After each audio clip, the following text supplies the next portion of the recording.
The manhwa begins with a person using his chained axe to sever the head of the enemy leader. This person is our main character, Yeon Hojeong. A voice echoes from behind where an elderly person gravely injured and supported by a rock inquired, "Is he dead?" Hojeong responds, "Can't he see his severed head?" The old person replies he haven't been able to see anything for a moment. Hojeong stated, "That's unfortunate," and walks towards the old person sitting in front of him. Hojeong stated, "It's all done." The old person inquired, "Is it?" and he stated, "So he did good." Hojeong replies he also did well too. Hojeong reflects the lust cult was strong enough to drench the central districts in blood within a few years. In the end, the Orthodox and Unorthodox factions had to join forces against them, and everything ended with today's final battle. He thought his life would soon end. The old man inquired, "Is he okay?" Hojeong responded, "Well, somewhat." The old man remarks, as expected of the supreme leader of the Unorthodox faction. If not for him, the seeds of the Unorthodox faction would have dried up over a decade ago. Hojeong acknowledges same for him. If not for him, the leader of the Murim Alliance, the Orthodox Alliance, would have been wiped from the central districts. The old man stated he may be right. He is none other than Black Emperor Yeon Hojeong after all. However, he have something to ask of him. Hojeong inquires, "What is it?" The old man inquired he were selected by one of the great families as the Orthodox successor, so what made him want to become the leader of the Unorthodox faction? Hojeong remains silent for a moment and replies, "That's just how things turned out." The old man comments what a fitting answer for him. Hojeong questions why did he ask him about that. The old man explains he wanted to gain closure on something he was curious about before he died. Hojeong inquired how much longer do he think he can hold on? The old man responded less than 8 minutes. Hojeong stated he will see him off until the end. The old man expressed gratitude and replied, "Do not resent him." Meanwhile, a person concealed behind a rock aimed a needle at Hojeong and launched it towards him. The needle struck Hojeong's chest, causing him intense pain. It was then that Hojeong realized the needle was made of cow hair and the person who threw it was Tang Quan. He thinks, was he not dead? The old man stated he won't ask him to understand. Who would stop him if he died? He will apologize in the afterlife. He will be going first. They will meet again. Hojeong thinks, damn it. He would have died either way even until the end. Why do he suffer such a fate? 26 years prior, the day his world, the Green Mountain Yeon Clan, collapsed, his father passed away after fighting off villain. Even his younger sibling met an early death. His clan was destroyed and he was left alone under the heavens in the central districts without a single being to rely on. In the end, he headed to the Unorthodox faction and climbed the ranks with tooth and nail to become the leader. That's how he desperately fought for his survival. It was all for nothing. Even the last moment of his life is filled with pain and betrayal. Then he heard a voice saying, "Study thoroughly about the duty to the clan." Hojeong wondered, what is this? Is he in heaven? The person continued, "Gain enlightenment over 1,000 years, then desire ascension to godhood." Hojeong thinks these aren't the Buddhist scriptures. The voice repeated the same message: study thoroughly and endlessly and fulfill their duty to their clan. Gain enlightenment over 1,000 years, then desire ascension to godhood. Hojeong pondered, a high priest? This seems familiar. A dream? Or is it a hallucination? Suddenly someone touched him and stated, "Hey." Hojeong turned his attention towards the person. It was his younger brother Jipyeong, who stated these are the ancestral rites and inquired what is he doing. He warned Hojeong to sit down already as their father was watching. Someone shouted his name from behind, causing him to turn around and thinks, is that his father's voice? Noticing his father, he quickly rushed towards him, but his father grabbed his hand and forced him to kneel before him. There was silence from both sides, and then his father stated he is creating a commotion during the rites. Is he out of his mind? He will ask for an explanation later. Go to the ancestral home and repent to his ancestors for 3 days. In response, Hojeong agreed and stated, "Father, he will do that." Hojeong thought, is he really alive? Noticing his body, he thinks scars, calluses, and even the wound from the cow hair needle are gone. This is his past, the one he have longed for all this time. He have returned to the Green Mountain Yeon Clan. At the ancestral home, Hojeong entered the house and stated, 3 days father is as merciless as ever. Hojeong thinks, why have he returned? He cannot just happily accept it. An unexplainable event like this will become a problem in the future. Damn it. Whatever, it's not like he will come to an answer with nothing more than thinking about it. But how old is he right now? 18 or 19? Judging by the weather, it seems like they are in the fall. Going by how old his father and Jipyeong look, this seems to be about 26 years in the past. He recalled the memories when his clan was destroyed and shouted in anger, damn it all. In less than a year and a half his Green Mountain Yeon Clan will be destroyed. He don't have time to lay down and relax. He quickly approached the door, opened it, and found his younger brother in front of the door. Jipyong inquired, brother, is he going somewhere? Don't he need to stay here for 3 days? Hojeong inquired, that's right. But why is he here? Jipyong put his hand in his pocket and stated he know it's a punishment, but he was worried about him since he did only be drinking water for 3 days. He picked out rice balls from his pocket. Meanwhile, Hojeong thinks in a year and a half Jipyong will die. While checking the surroundings, Jipyong exclaimed, please eat this before father finds out. Hojeong in deep contemplation thinks father as the clan head, he will perish by the villain's sword along with the rest of the clan. Do not make him laugh. Now he will strike them down first. He will prepare properly and prevent it from happening. Jipyong, concerned, inquired from his brother, is he okay? Hojeong continued with his thoughts, he shall slaughter them all. 3 days later, Hojeong opened the ancestral home. 2 servants greeted him respectfully, bowing their heads. A little while later, in front of the patriarch's room, 2 gatekeepers greeted him, saying, young master, what brings him to the patriarch's residence? Hojeong replied, to see his father. Sangwi, one of the gatekeepers, inquired if the patriarch specifically requested him. Hojeong responded, no. Sangwi stepped forward and stated in that case he may not enter. Hojeong replied he is in a hurry. The other guard informed him that they are under strict orders not to let anyone in until noon. Hojeong inquired about the strict orders, to which the guard apologized and suggested he try another day.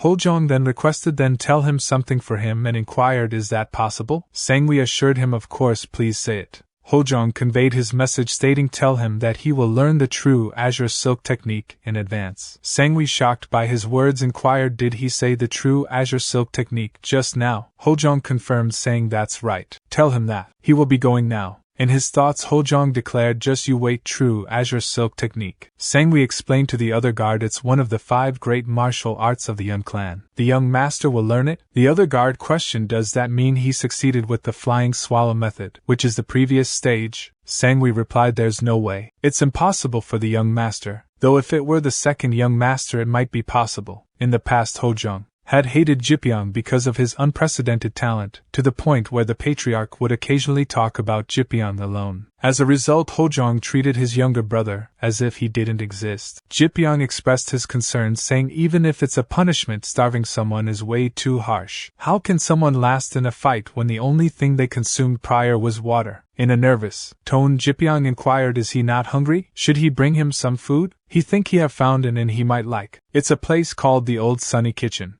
At the moment, Hojeong stopped and turned to Jipyong, which made Jipyong a little nervous. Hojeong apologized, saying he is sorry for how he have treated him up until now. He is an unfit person because he couldn't support his growth. His behavior was petty and childish, driven by his pointless pride. He apologized and stated it won't happen again. Jipyong started to say something, but Hojeong interrupted, saying he is really sorry for causing him trouble. Even if he don't forgive him, he hope he will at least be willing to bury the hatchet. Jipyong thinks his brother has changed. He doesn't hate him anymore and started crying. Hojeong breathed a sigh of relief. Meanwhile, the gatekeepers observed both of them from their positions. A little later, at the Old Sunny Kitchen, Jipyong said, but brother, your flying swallow key has gotten much more lively. Hojeong inquired, he can tell that? Jipyong replied, yes, the way he walked was different from usual. The key seemed to be slightly ahead of his body. Hojeong thinks for 3 days at the ancestral home, he practiced the flying swallow method. It was a dangerous plan, but his blood vessels, meridians, dantian bones, and his body had regressed as well. It was because he had to forcibly draw out the innate ki from that body. This isn't easy. Jipyong thinks brother's flying swallow method should be at 7 stars. Realizing this, Jipyong inquired, then could it be that? Hojeong interjected, saying that's right. He have mastered the flying swallow method. In surprise, Jipyong stood from his chair and exclaimed, really? Congratulations, brother. Hojeong thinks because of the change in his innate ki, his gait has changed slightly. Even so, to think he noticed that extremely subtle change with only his eyes. As expected, his brother's senses are incredible. Noticing someone's ki, Jipyong turned around and stated, that's a familiar ki? It looks like a friend has come. Hojeong thinks there are 3 of them, and one of them is at a considerable stage. Jipyong stated he will go greet them. At the moment, Jipyong bumped into a girl named Manhwa, and she glanced at him angrily. She started moving towards the nearest table. Meanwhile, Jipyong apologized for bumping into her. His friend Yang Woo approached Jipyong, saying hi to him. Jung Hak inquired, what does she think, young lady? Of the Namgyung clan? Isn't the scenery incredible? Sanghwa replied not particularly. Yang Wu asked Jipyong what is he doing here, and asked him come to where they are sitting. Jipyong replied he cannot, he is speaking with his brother right now. Yang Wu inquired where is he. Meanwhile Jung-hak laughed and stated if she tastes the fish dishes here then her mood will change. At that moment Jipyong approached Jung-hak saying hi brother. Jipyong stated he thought he should introduce him to his older brother. Jung-hak inquired his brother is here? As Hojeong stand up from the chair and introduced himself as Yeon Hojeong and the older brother of Jipyong. In response he also introduced himself saying he is Jung-hak of the Anhui family. Sanghwa inquired did he bring her here just for the scenery? Jung-hak replied of course not, and turned to Yang Wu saying hurry and order some dishes. Yang Wu replied yes brother. Sanghwa looked at the food tray and inquired he call that a dish? Jipyong feeling a little down apologized to his brother and stated he shouldn't have taken him here. To cheer him up Hojeong stated to commemorate his success, why not buy him a congratulatory drink? Jipyong became happy and replied of course brother. Order as many drinks as he want. A little later Sanghwa shouted how dare he dare preach to her? Jung-hak stated young mistress please calm down. There are people watching. Sanghwa inquired people watching? Is he talking about the insects or them? Jung-hak said it would be good for her to refrain from speaking. They were children from the prestigious Green Mountain Yeon Clan, who were part of the same 7 great clans as her. Sanghwa inquired if the Green Mountain Yeon Clan was prestigious, questioning when the Namgung clan acknowledged the scrappy Yeon Clan as one of the 7 great clans. Sanghwa instructed them to attempt whispering, emphasizing that all she needed to do was dismantle the trap. Hojeong thought that this situation was souring the alcohol. Jipyong stood up from his chair and turned towards Sanghwa in anger. Hojeong called out Jipyong's name.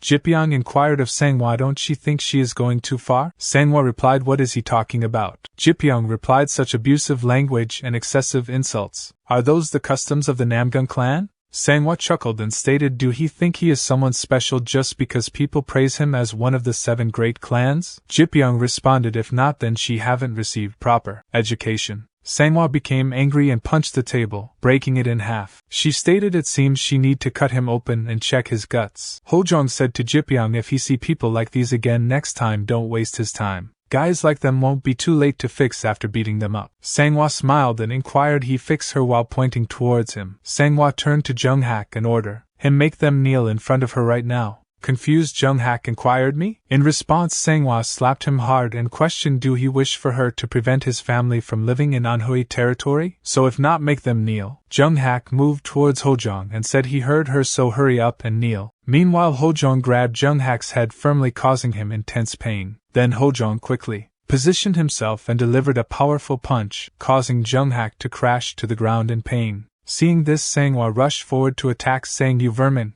Hojeong positioned himself for the incoming attack. Sanghwa shouted he is insane. Heavenly wind palm with bare hands? She hoped she dislocate his shoulder and break his arm. As she used her palm technique to attack, Hojeong swiftly grabbed her arm and break it. Sanghwa thinks her clear sky key was cut off. She said you bastard and questioned what did he do to her? Her talk was interrupted as Hojeong break her leg causing her intense pain.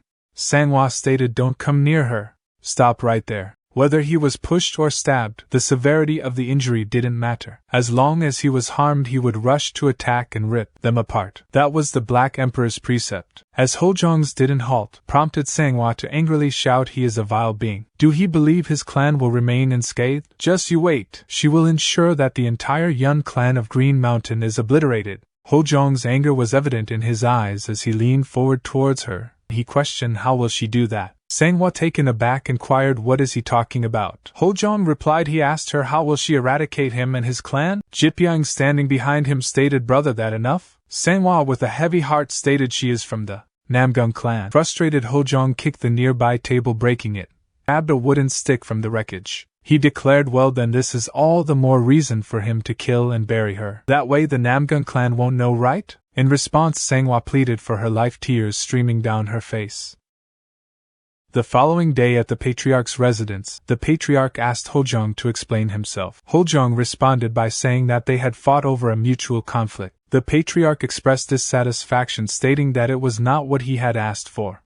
There was a moment of silence between both parties, and Jipyong became nervous about what Hojeong would say next. The Patriarch then mentioned that the son of the Li clan had a ruined face, while the daughter of the Namgung clan had a broken arm and leg. He also heard that the girl had severe external and internal injuries, which would take at least 6 months to recover from. Hojeong argued that the other party had displayed killing intent while demanding them to grovel. The father pointed out that they could have left the area and questioned whether Hojeong was unaware of the consequences of a fight between the children of 2 clans. Hojeong asked if they were truly one of the 7 great clans, to which the patriarch asked for clarification. Hojeong explained that the girl did not seem to acknowledge them as one of the 7 great clans. The patriarch remained silent in response to Hojeong's remark. A little later he left the room and reflected on what the patriarch had said earlier. He realized that even if his situation justified his actions, behaving brutally was not the orthodox way. The orthodox way was the way of the Yeon Clan,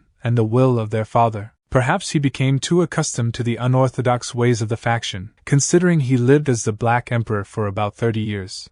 Hojeong also worried about how to handle the true azure silk technique, fearing that the father would reprimand him if he asked about it now. In the Namgung clan treatment room, a doctor examined Sangwa's condition while her father, the patriarch of the Namgung clan, was present. The patriarch asked about her condition, and the doctor informed him that it was less severe than expected. However, the doctor expressed concern about the wound on her heart, explaining that she had experienced a great shock. While her body would recover within 6 months, there was nothing the doctor could do about the impact on her mind. The patriarch fell silent, and his expression becoming serious as he looked towards his daughter. Meanwhile, as the doctor exits the room, a young man named Hyan, also the second son of the patriarch, enters. Hyan greeted him and the patriarch turns his attention towards him. Hyan inquired what do he think. The patriarch replied she was injured quite severely, even though he sent her out so she could learn and experience the world. Hyan stated Sangwa must also have learned something from the incident. However, though he might have helped her realize the preciousness of life, there's no need for them to forgive a thug. The patriarch revealed the man responsible is from Yeon Clan. Hyan exclaimed they are a clan with only 50 years of history, and that clan dared to touch their Namgung clan, and questioned is he thinking of holding back and leaving them be? The patriarch replied of course.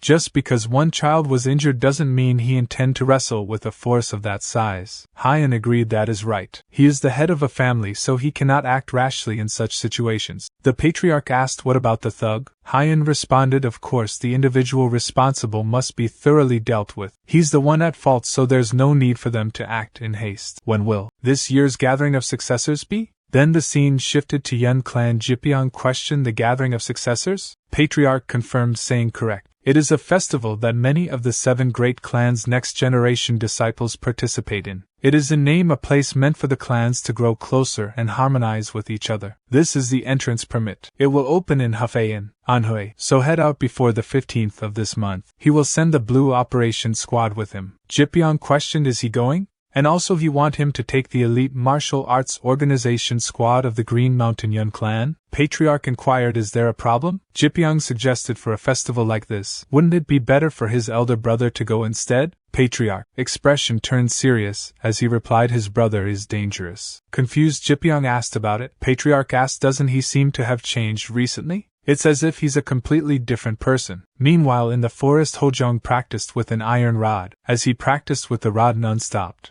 After a while he dropped the rod on the ground, and said so this is still his limit. Hojeong thought forget the axe, he is having a hard time even wielding this 12 kilograms iron rod. How long will it take for him to regain his strength at this rate? As he tried to leave the forest a voice echoed from behind, saying was he training? Hojeong questioned why did he come all the way here? Patriarch stated it seems that even at night he is training hard. Hojeong remarked he wanted to properly learn the spear and staff. Patriarch inquired, spears and staves but he won't train with the sword? Hojeong replied no. Patriarch questioned why is that? The great techniques of their clan are closely connected to swordsmanship. As the eldest son of the Yeon Clan, training with the sword may suit him better. Hojeong stated even if he forced himself to learn the sword, what use would it be if he couldn't use it properly? His response was met with silence. Hojeong stated the martial path is felt through the body. If he have found a path that fits his body, then he should walk that path. Patriarch remained silent and started to move away, then stopped at a little distance and inquired he heard from gatekeeper Sangwi that he wished to learn the true azure silk technique. Hojeong replied yes that's right. Patriarch stated the true azure silk technique is one of the clan's 5 great divine arts. No one within the clan may learn any of the 5 great divine arts without his express permission as the patriarch. He then inquired he have something he wished to ask him. His answer will affect whether or not he give his permission for him to learn the true Azure Silk technique. Then the scene shifted to when the Green Mountain Yeon Clan was attacked. The guard ordered the others to protect the Green Mountain Yeon Clan and defend the Patriarch's study. Sangwi, the gatekeeper, entered the room completely exhausted and reported to the Patriarch that they couldn't stop the attackers anymore. The Patriarch stated, and that is the entirety of the 5 great divine arts. Jipyeong remarked, Father, he will also fight. The Patriarch replied, take it. It's the original manual of the 5 great divine arts. He then turned around and stated, hurry up and go. The entire Iron Wall squad will drive out those villains and defend the Yeon Clan. The Iron Wall squad responded, yes, sir. In the present, Patriarch stated, let me ask him a question. Did he know the forms of the true Azure Silk technique? He told Gatekeeper Sangwi ahead of time that he would memorize the true Azure Silk technique. In other words, he already know it. Hojeong replied, it's not only the true Azure Silk technique. Patriarch was taken aback by his remarks. Hojeong continued, he know all the forms of the 5 great divine arts. Patriarch inquired, did he really know all the forms of the 5 great divine arts? Hojeong confidently replied, that's right. Hojeong thinks since father taught him, he wish he could tell him everything, the past he have lived and the incoming dangers. But it is not the time yet. He tightened his grip on the iron rod. Hojeong then stated, hadn't he taken him to the martial arts library when he was young? Patriarch inquired, he still remember the forms that he saw back then and laughed. Hojeong replied, yes. His father thinks, is he lying? His eyes are telling the truth. He truly knows the forms. Then why is he in such a hurry? Do he have a reason that he do not know? Patriarch then stated, all right. Come to his study tomorrow morning. He will help him develop his Flying Swallow key to true Azure Silk key. The next morning, Patriarch thinks half a month. That will be more than enough since he also took that long. As Patriarch released his key, it was rapidly absorbed by Hojeong. He continued to release more and more key, which Hojeong absorbed. After a little while, Patriarch couldn't believe it, thinking, it cannot be. It hasn't even been an hour since he started the exercises. Hojeong breathed out a sigh of relief, stood up and stated, it's finished. Patriarch remained silent, impressed by the great speed. Hojeong mentioned that it was a meaningful time as he was able to feel his father's key. Patriarch acknowledged his hard work and mentioned that there would soon be a gathering of successors. Hojeong replied with a simple yes. Patriarch then expressed his wish to send Jipyeong instead of Hojeong to that gathering. Hojeong understood and replied, is that so? Patriarch inquired if it was alright with him, which Hojeong replied, of course. Patriarch then inquired if he didn't want to participate in the gathering, and Hojeong responded, of course he don't. Who wants to see a bunch of kids who are still wet behind the ears bragging about themselves? Just thinking about it is enough to put him off. After some days, Jipyeong exclaimed, whoa, brother, that carriage is so big. Hojeong agreed and stated, yes, he is right. Jipyeong inquired if he saw the small carriage that was very fast, to which Hojeong simply replied yes. A month later in Anhui City, Jipyeong exclaimed, whoa, the food over there looks tasty. Meanwhile, Hojeong thinks, wasn't he not supposed to go to the gathering of successors? Well, this is better. This is a chance to figure out the enemy's true nature. The enemy will either be in the great old institution, or the 7 great clans. He remembered it clearly. The villain's innate ki and hand-to-hand technique was from the Orthodox Faction. Excluding his clan, there are a total of 6 clans participating in the gathering. Among them is the Namgang,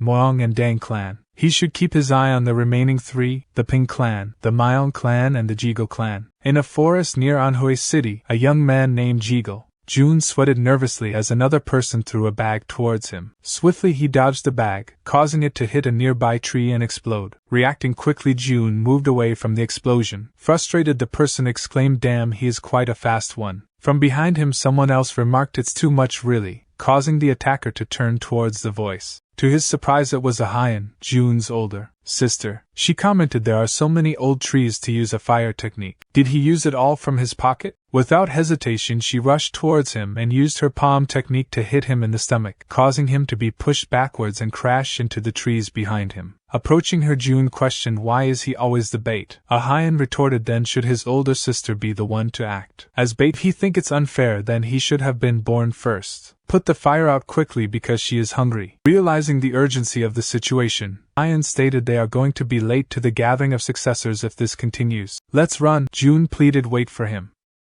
At the Thorny Melody Pavilion, people were enjoying their drinks and meals. June and Ahayan were also eating their meal when Ahayan heard a scream. She asked his brother, did he hear it too right? She then exclaimed, "Come out," and rushed out with great speed, causing June meal to splash on his face. June replied he heard nothing. Meanwhile, someone who had been badly injured dropped his rod while practicing against Hojeong. Hojeong commented, "The trajectory is stable. He also have a refined form. But can't he fight like it's a real battle?" Frustrated, the person gritted his teeth and pleaded please let him try one more time. While hiding nearby, June and Ahayan observed the practice fight. The person managed to block one of Hojeong's attacks, but Hojeong redirected his attack in a way that the other person misread, causing him to land a strike on his stomach and he crashed to the ground in pain. Ahayan mentioned that what she had heard earlier. In his thoughts, Hojeong believed he did it. His body feels light. It must be the result of training whenever he could. The true Azure Silk technique is more stable now. He should be able to advance to the Four Guardian Gods technique soon enough. His thoughts were interrupted as he noticed the leader of the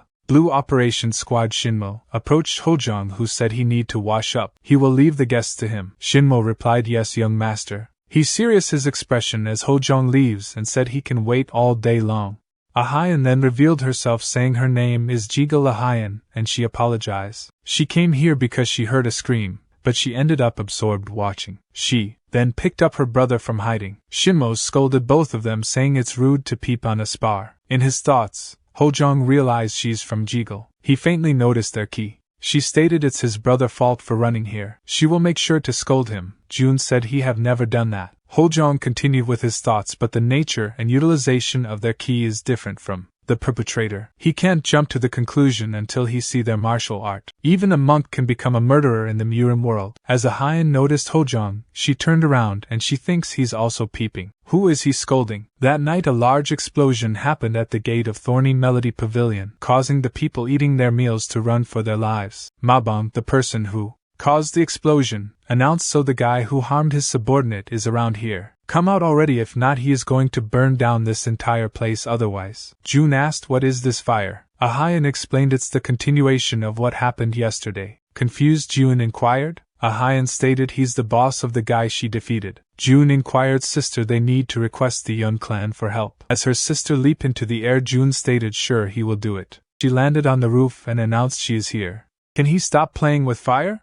The injured person stated, "Boss, she's the one that attacked him yesterday. Let's catch and torture her." To his surprise, Mabong hit him in his stomach with his palm technique, causing him to crash to the ground. Mabong stated he hit him because he can't see her because of him. Mabong stated, "Come down so they can talk. They should stand face to face before they introduce themselves." She thought he used Shady Palm, a palm technique that can cause deep-rooted illness with injecting ki, and she inquired what if she refused. Mabong ordered his subordinates to throw the explosive bags because she just refused him. As the explosive bag approached her, she became a little nervous. June jumped forward and used the Lesser Skyfoot Soul technique to grab all the explosive bags in midair. As he landed on the ground, he was hit by several poison daggers, causing him to vomit blood. She wondered if this was the scent of poison. Mabong assured her not to worry and claimed to have the antidote. He stated that he needed to keep them alive in order to sell them, regardless of their gender. He proudly introduced himself as the Lord of Fire and Lightning and shared his name as Mabong Philosophy. She demanded that he spit out the antidote immediately. Meanwhile, Hojeong watched the fight from the balcony. Jipyeong ran towards him and calling him. Jipyeong suggested informing the Blue Operations Squad to focus on extinguishing the fire, as the Jigal clan had also requested assistance. Hojeong calmly reassured him that the fire wouldn't spread further due to the wind blowing in the opposite direction. Jipyeong proposed helping the Jigal clan as quickly as possible. However, Hojeong remained silent, focusing his gaze on the ongoing fight. Jipyeong nervously inquired from his brother what they should do next. Hojeong's eyes narrowed as he thought, urging her to not stop and to show him more of the martial art of the Jigal clan. He warned that if they were the ones responsible for ending their clan, he would turn the entire province of Hubei into a sea of fire, starting with her.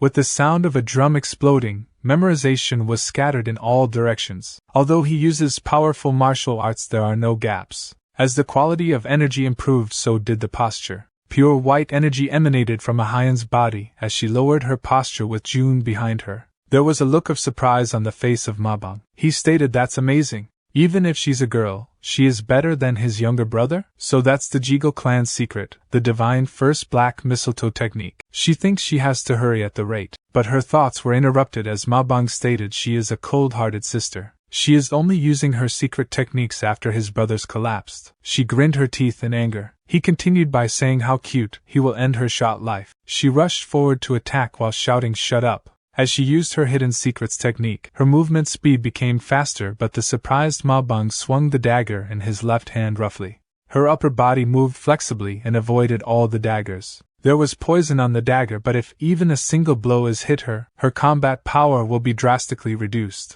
That sense of crisis made her 5 senses extremely sensitive. She used the lesser sky foot technique to quickly close on him, and her hand struck Ma Bang's abdomen, causing him to push backward and lower his head. She thinks she has finally landed a good hit.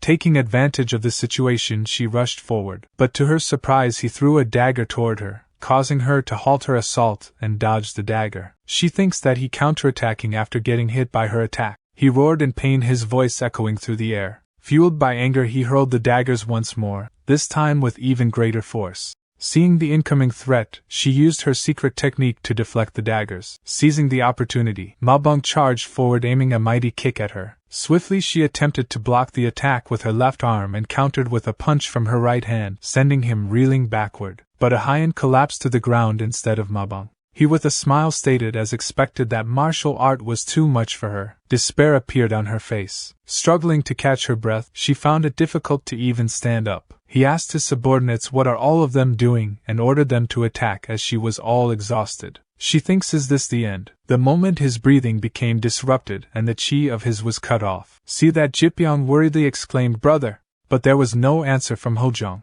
He gritted his teeth in frustration and stated if he doesn't go, he will go himself. Jipyong jumped over the railing in one go, stepped on the railing of the 3rd and 2nd floors, and came down to the 1st floor. Hojeong, who had been focusing his gaze on her for a long time, lowered his head. He sighed and thinks there's only so much he can do here, then tightly grabbed an iron rod and threw it with full force. Meanwhile, the subordinate of Ma Bang is hitting a Hyen, causing her to crash to the ground, and she thinks her strength is gone. One of Ma Bang's subordinates shouted after jumping around like a female horse in mating season, but instead this sight of her is amazing, and asked the squad leader if they can get a taste of her. The person was hit by the iron rod. She startled and looked at the fallen corpse. The fallen corpse was truly horrific. The upper part of the neck was roughly torn off, as if it had been crushed by the hand of a giant. The blown heads were broken into pieces and scattered everywhere. And next to the body, a long iron bar was stuck in the ground. The people looked at the main gate of Thorny Melody Pavilion.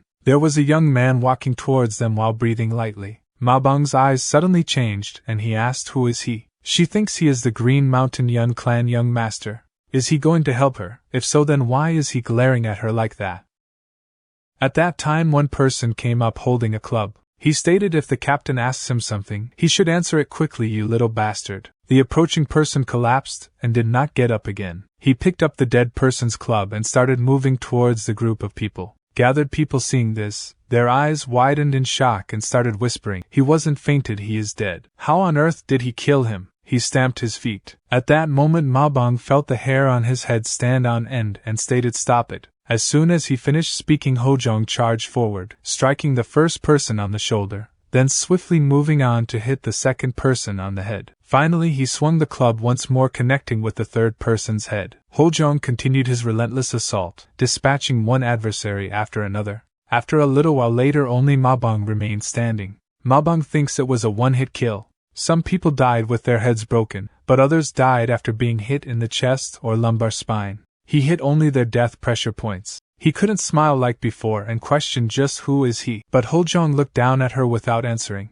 Her eyes trembled slightly. She thanked him for saving her, but he grabbed her wrist. She asked, hey, what is he doing? But he replied by saying remain silent. He started checking his ki, while thinking show him her true ki, is she his enemy or not? Then he released his grip and turned around saying, take his brother and leave. Confused, she stood still for a moment, and then exclaimed that guy's main weapons are those daggers. He also has hidden weapons. Each blade is coated with poison. If he gets scratched even once, he will be in trouble. In response he questioned, didn't she hear him? Get out of here. She's in the way. She then picked up June and exclaimed, then she leaves. He turned his gaze to Ma Bang. Ma Bang inquired, is he done? Acting strong in front of a girl in his state. He replied by saying, not from the teachings of silent white frost. Is it the teachings of silent red fire? Ma Bang's face turned pale and inquired how did he know his martial art.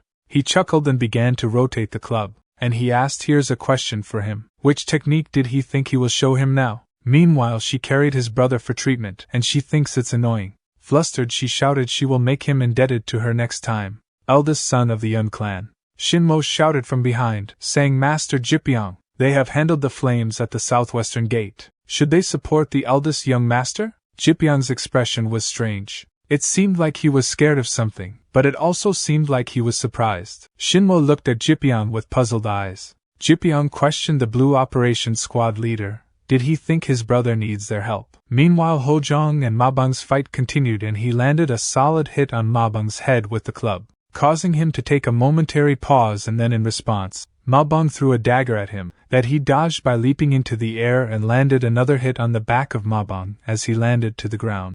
Mabang readied himself for another attack, but Hojeong stated, "Let's end this. He is starting to get bored." Mabang questioned what he is talking about. He replied, as he said earlier, he is using the teachings of silent red fire from that silent god, the greatest assassin in the world, so he was looking forward to it. But seeing it in action, he is just using it to bolster his dual daggers. Is he not ashamed? Mabang inquired. What's it to him, Mr. Know-it-all? Hojeong questioned, how can he even call himself the Lord of Fire and Lightning? There wasn't even a speck of fire key in those attacks. A lord unbefitting of his name, to be honest. Did he really learn this technique from the silent god? No, actually, have he even seen the real teachings of silent red fire in action? In a cave, a person used his hand to carve a hole in the wall and began drawing something. Hojeong approached and inquired about the four guardian gods technique. The old man with silver white hair responded, "It starts with the North Divine Energy." Hojeong asked, "Why is that?" The old person stated, "The water god's key is the most firm of the four guardian gods, and it's delicate. At its peak it can block even battering rams and cannons, and it'll delicately refine his martial arts. That is the god of the north, the water god of the 60th year of the sexagenary cycle." Suddenly ceasing his drawing, the person revealed a drawing of the water god to Hojeong. Then he inquired, if he wants to awaken the four guardian gods, what must he do? The old person stated, to tell the truth, he is not at that stage. So take advantage of the enemy's murderous intent and fighting spirit. The hellfire-like rage will bring out the water god's energy. Mabang, grinding his teeth in anger, and questioned if it's his wish, he will show him, and dropped his dagger and rushed towards him. It seemed as if a red flame was coming out from within his eyes, and he stated these are the teachings of the silent red fire he was talking about, and started launching attacks one after another, which was easily dodged by Hojeong. Hojeong thinks he is weak and stated, with only this much fire, he can't even stop the piss of an ant, and questioned, isn't he have any other talents? In response, he in anger shouted, "You bastard, even his internal organs, all of it, is damaged by it. He will burn him and release more flames that envelop his body." And he rushed to attack Hojeong with more speed and power, but he dodged his attack again. And he chuckled, seeing that Mabang became more aggressive, and after a little more attempts of attacks, he caused Hojeong to drop the club. Taking advantage of the situation, Mabang rushed forward exclaiming, "Die, you bastard," and launched a powerful palm attack. In response, Hojeong used his palm to block the attack. Mabang chuckled and stated, he is a stupid bastard. He will burn him starting from his limbs. But to his surprise, water vaporized from his palm clash, and the next moment he realized that he is standing in the water. Confused, he inquired, "What is this?" Then a huge tortoise appeared from it. Shocked, he exclaimed that his black art. Hojeong breathed a sigh of relief and thought it woke up. The water god of the 60th year of the sexagenary cycle, the ruler of the north, the tortoise. The water energy emitted by Hojeong was blown by the wind and created the shape of a translucent divine beast. The divine beast had a strange appearance with the head of a snake and the body of a turtle. Mabang looked at his hand and thought, his fire isn't gathering. Did he get all used up by that bastard? The teachings of the silent red fire? He was coughing up blood and screamed, he is son of a bitch. What did he do to his skills? Mabang punched with his face covered in blood. Although the fist was swung with little internal strength left, the destructive power was sufficient. As a result, when Hojeong hit him, it caused him to crash to the ground. Hojeong approached him and exclaimed, thanks to him, he was able to take out the tortoise easily. Mabang pleaded him so he didn't kill him and offered him that he will give him something in return. But Hojeong stated that he play as much as he wants with the fire he loves so much, and kicked him on the face, causing him to fall into fire behind him that he ignited himself. A fierce flame engulfed Mabang. He who suffered severe internal and external injuries was unable to escape from the flames. An eerie scream echoed throughout the entire Thorny Melody Pavilion. Jipyeong shuddered in horror as he watched a person being burned alive.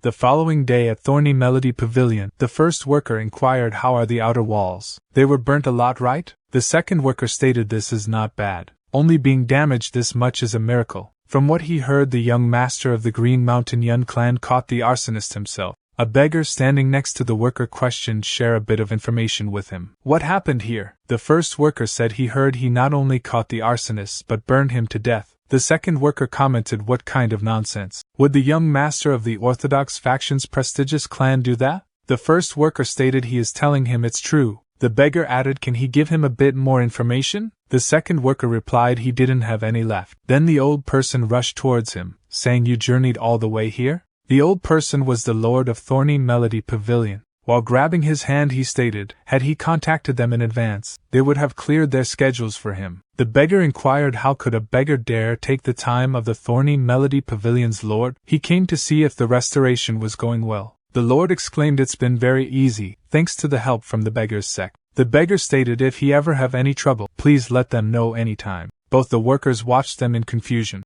As the beggar leaves, one of the workers inquired, "Who is that person?" The lord stated, "He's the person who hired you guys to help the Thorny Melody Pavilion." Both the workers became nervous at the remark. The lord continued with his talk, saying he is from the Orthodox Faction's information organization, the beggar's sex successor, and his name is Duksang. Meanwhile, Duksang stated he beat him with no difficulty. Mabong, one of the Orthodox Faction's 13? He is dying of curiosity. He better see with his own 2 eyes what the young master of the Green Mountain Yeon Clan is like. The next place to beg is at the gathering of successors. At the moment, Hojeong practiced with the iron rod in the forest. He thrust the iron rod into the tree. He thinks the guardian tortoise is a martial art specialized in defense, but if he makes good use of the force supplied from defense, it can be converted into a great offensive martial art. The guardian tortoise was also effective at purifying turbid ki. Since ancient times it's been said that if the guardian tortoise's ki is strong, when there will be no turbid ki in his body. He turned around as Shinmo questioned, "Is he finished with his training, young master?" He stated he is, but what about Jipyeong? Shinmo replied he said he wanted to be left alone for a bit. Hojeong inquired, "Is Jipyeong really said that?" And then he looked at the members of the Blue Operation Squad. He became confused. And thinks, why is the atmosphere like this? Seeing a Hyen, he stated, "Wait, why is she here for? If she has recovered, then return to the Jegal clan." She stated she wants to ask him something. Meanwhile, Jipyeong climbed a taller tree and was sitting on it, and exhaling deeply, and thinks he thought he knew a lot about his brother, but was he wrong about his brother? Then his thoughts were interrupted, as he heard the voice of his brother saying, "Stop following him." A Hyen stated she is going to keep following until he gives her an answer. Seeing both of them, Jipyeong thinks, brother and the person from the Jegal clan, what are they doing here? He pondered what his father and brother would do if they were in his position. His father might have said eavesdropping is not the etiquette of the Orthodox Faction. As for his brother, he should have followed them. Then he said he is sorry, father, and started following them. A little later, Hojeong stated, "Fine. What is it?" She want to know. She exclaimed she used the divine first black birch tree technique to struck a blow filled with this ki into Mabang's abdomen, and while trembling she questioned, so how was he not damaged at all? And how was he able to defeat him so easily? He stated her ki. It's wood ki, right? She in confusion remarked, sorry, but what he is talking about. He explained, a cool, soft, and refreshing scent. Her ki smells like birch trees, whereas the bastard's martial arts teachings of the silent red fire is fire ki, like a burning fire. If she throw firewood into a vigorously burning fire, do she think the fire will go out? He was not a good match for her. She thinks, I see. She didn't even think of it being due to the different properties of ki. He exclaimed then he should be leaving. She stated, let her ask one more thing. Didn't he think it was a bit cruel? The bastard who was burnt to death, the one called the Lord of Fire and Lightning. He questioned why was it cruel. She replied a normal person would definitely think it was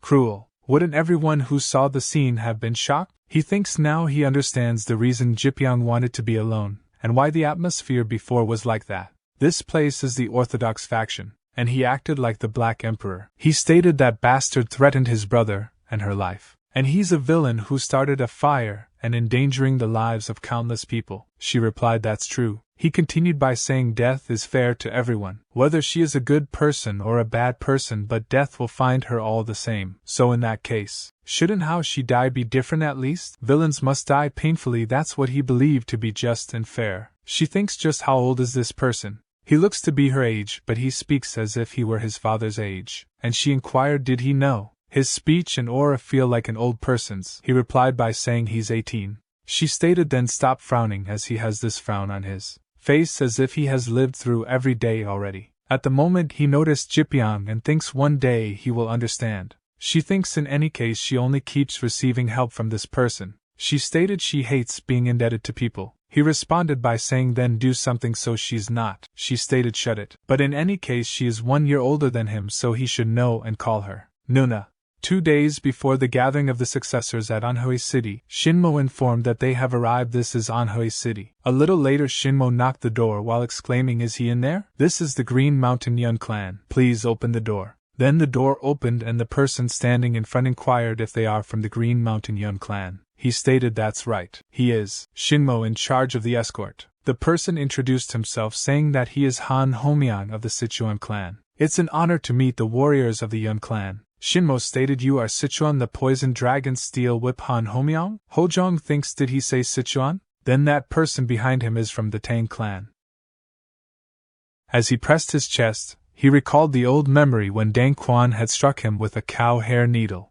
He thinks he has a debt to repay to Dang Quan. He's that bastard Dang Quan's son. Shinmo stated this is the first young master of their clan, Yeon Hojeong, and the second young master, Yeon Jipyeong. Han Hojeong stated he have heard a lot about them. Which one is the second young master? He heard that his talent was outstanding. Both Jipyeong and Shinmo grinned their teeth in anger, thinking how rude. And as Shinmo about say something, Hojeong intervened saying, squad leader Shin, let's settle down and start eating since he is hungry. And they all leave. Han Hojeong became surprised and stated he completely ignored him.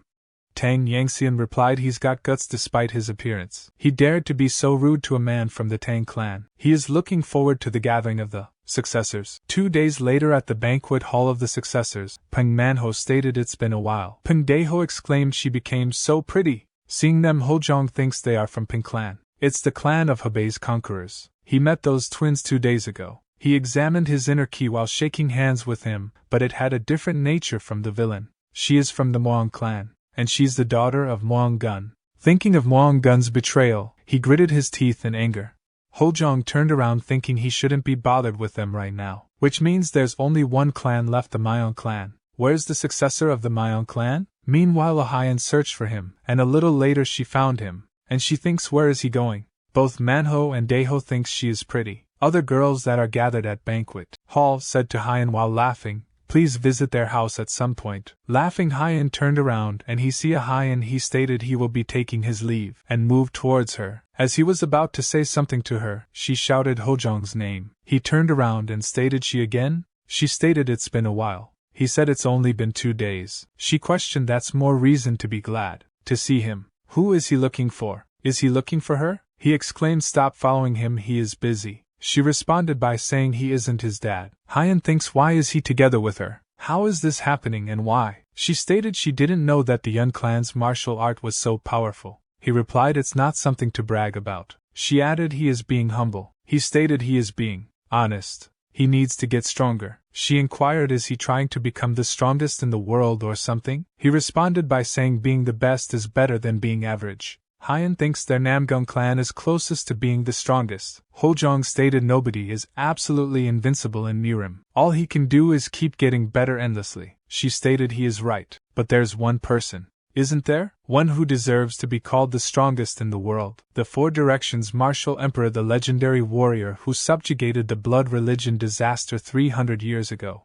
He thinks his name is so childish. She explains according to history the Four Directions Martial Emperor deserves to be called the strongest in the world, because he's supposed to have learned 4 different martial arts that can maximize attack, defense, and evasion. She heard he even had a golden dragon working under him later on.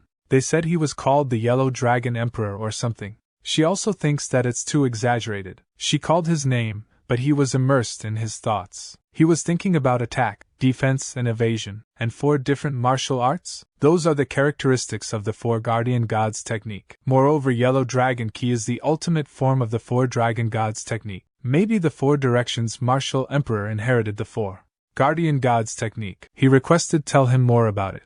But their talk was interrupted by Yang Xian saying, "It looks like they are having fun," and he asked can he join them while sitting on the chair. Hojeong nodded and Haiyan stated sure, let her introduce him to you. He is, but his talk was interrupted by Yang Xian saying he don't need to. He already know who he is, and he is not here to see him anyway. She thinks smells like she stepped into shit. Yang Xian stated pour him the tea. She chuckled and threw the cup towards him, and replied he should pour it himself. He stated pour the tea. She replied no. He questioned but she went ahead and did it for him. She replied Hojeong is his friend. He replied by saying he could be her friend too. She stated sure he will if only he wasn't so rude. Then they both smiles and he said she's pretty cute. It's refreshing because she is different from the other girls who are so obedient. As her expression became serious, Haiyan intervened saying hey he did better stop. Stop bothering people and stand up. Yang Xian replied by saying hey he shouldn't stand behind a person from the Tang clan if he values his life. Haiyan stated even if he is from the Namgung clan, the strongest clan of swordsmen? Yang Xian stands up from the chair and turns towards him while saying, the strongest swordsman can't hold a candle against the strongest in the world. Haiyan inquired strongest in the world? Who is he calling the strongest? Yang Xian stated it's obviously the Sichuan Tang clan. Hojeong thinks that child's play. Then someone shouted from behind who is the strongest in the world? What kind of idiots call themselves the strongest when their Yeon clan is here? See him. Hojeong tightened his grip on the teacup and thinks, that man is from the Yeon clan. He is Yeon clan's 3rd young master Yeon Hojeong. As Yeon Hojeong came down the stairs, the gathered crowd looked at him with confused expressions. Then Hojeong stated unrivaled? Perhaps if it was the Namgung clan, or the Moan clan. He stated but the Tang clan while smirking. Yang Xian became angry at his remark and questioned what did he just say. Hojeong stated know this. He shouldn't say the word unrivaled so thoughtlessly in the Murim world. Yang Xian inquired what he talking about and Hojeong added besides that, why don't he calm down? It makes him look weak. Yang Xian shouted in anger how dare he look down on the Tang clan? As he rushed towards him, a Haiyan shouted Hojeong's name in worry, alarming him to be careful. Meanwhile a teacup was thrown towards Hojeong, which he grabbed with his left hand and broke it, distracting Yang Xian and halting their fight. Hojeong stated that's his mistake, it's just slipped his finger. Hojeong questioned a mistake, and Hojeong nodded in agreement. He started glaring towards Hojeong and laughed. He is a pretty funny young man. And inquired which clan is he from? Hojeong replied focus on the one he have been dealing with. As Yang Xian covered his whole body in pinkish ki and stated bastard from the Yeon clan. If he needlessly but in he will kill him first. Is he ready? Turn into a pool of blood the idiot of the Yeon clan. As he said that a teacup hit his head forcefully, causing him to lose consciousness and fall to the ground. Hojeong stated he is being a disturbance while standing from his chair. As Haiyan stated hey you, don't make this incident bigger than it is. He thought this bastard what is he doing? Meanwhile Hojeong stood in front of Hojeong and he thought his ki is similar to the villain's ki but he is not certain. What he felt back then is slightly different. He should check properly. And he released his ki and directed towards him, seeing that Hojeong thinks he's trying to read his ki.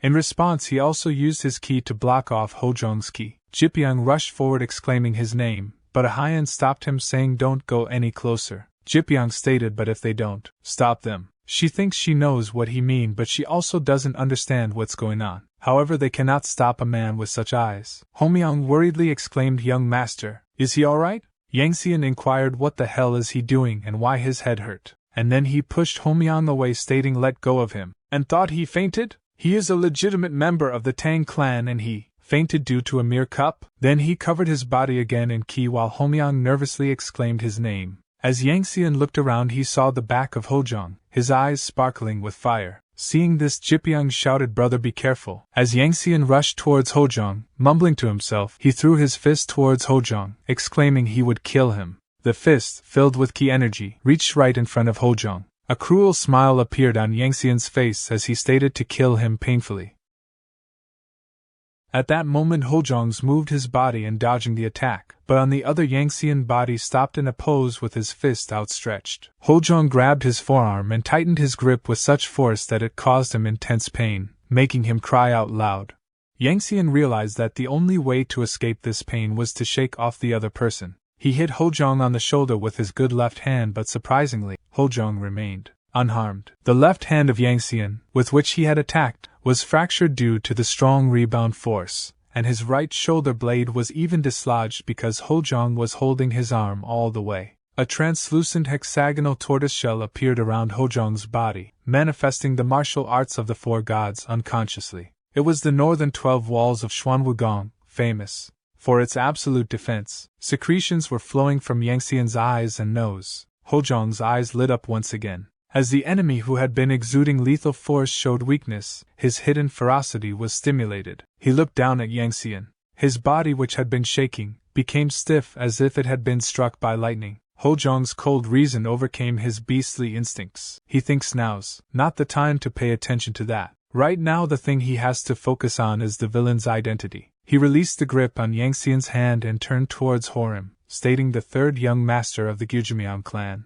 Hojeong moved his shoulders as a habit, and Murim flinched. Hojeong stated would he mind playing with him for a little bit. The gathered crowd looked at both of them with different expressions, but mostly were surprised and nervous. Murim's eyes deepened and then he chuckled, stated he is the successor of the Green Mountain Yeon Clan, right? First of all, as the most mature of this gathering, he would like to express his gratitude for catching that crazy dog that was ruining the atmosphere. However, let's make this distinction. This place is not just for the two of them. He will play with him properly later. Let's have a drink. But his talk was interrupted by Hojeong saying he talks too much. Murim questioned what he was talking about. Hojeong stated if he didn't come to him, he would go to him, and used his technique static singularity. Seeing that, Murim became surprised and thought, what's this? He's coming at such a slow pace, but all his nerves are on edge? Before he could realize what was happening, Hojeong was standing in front of him.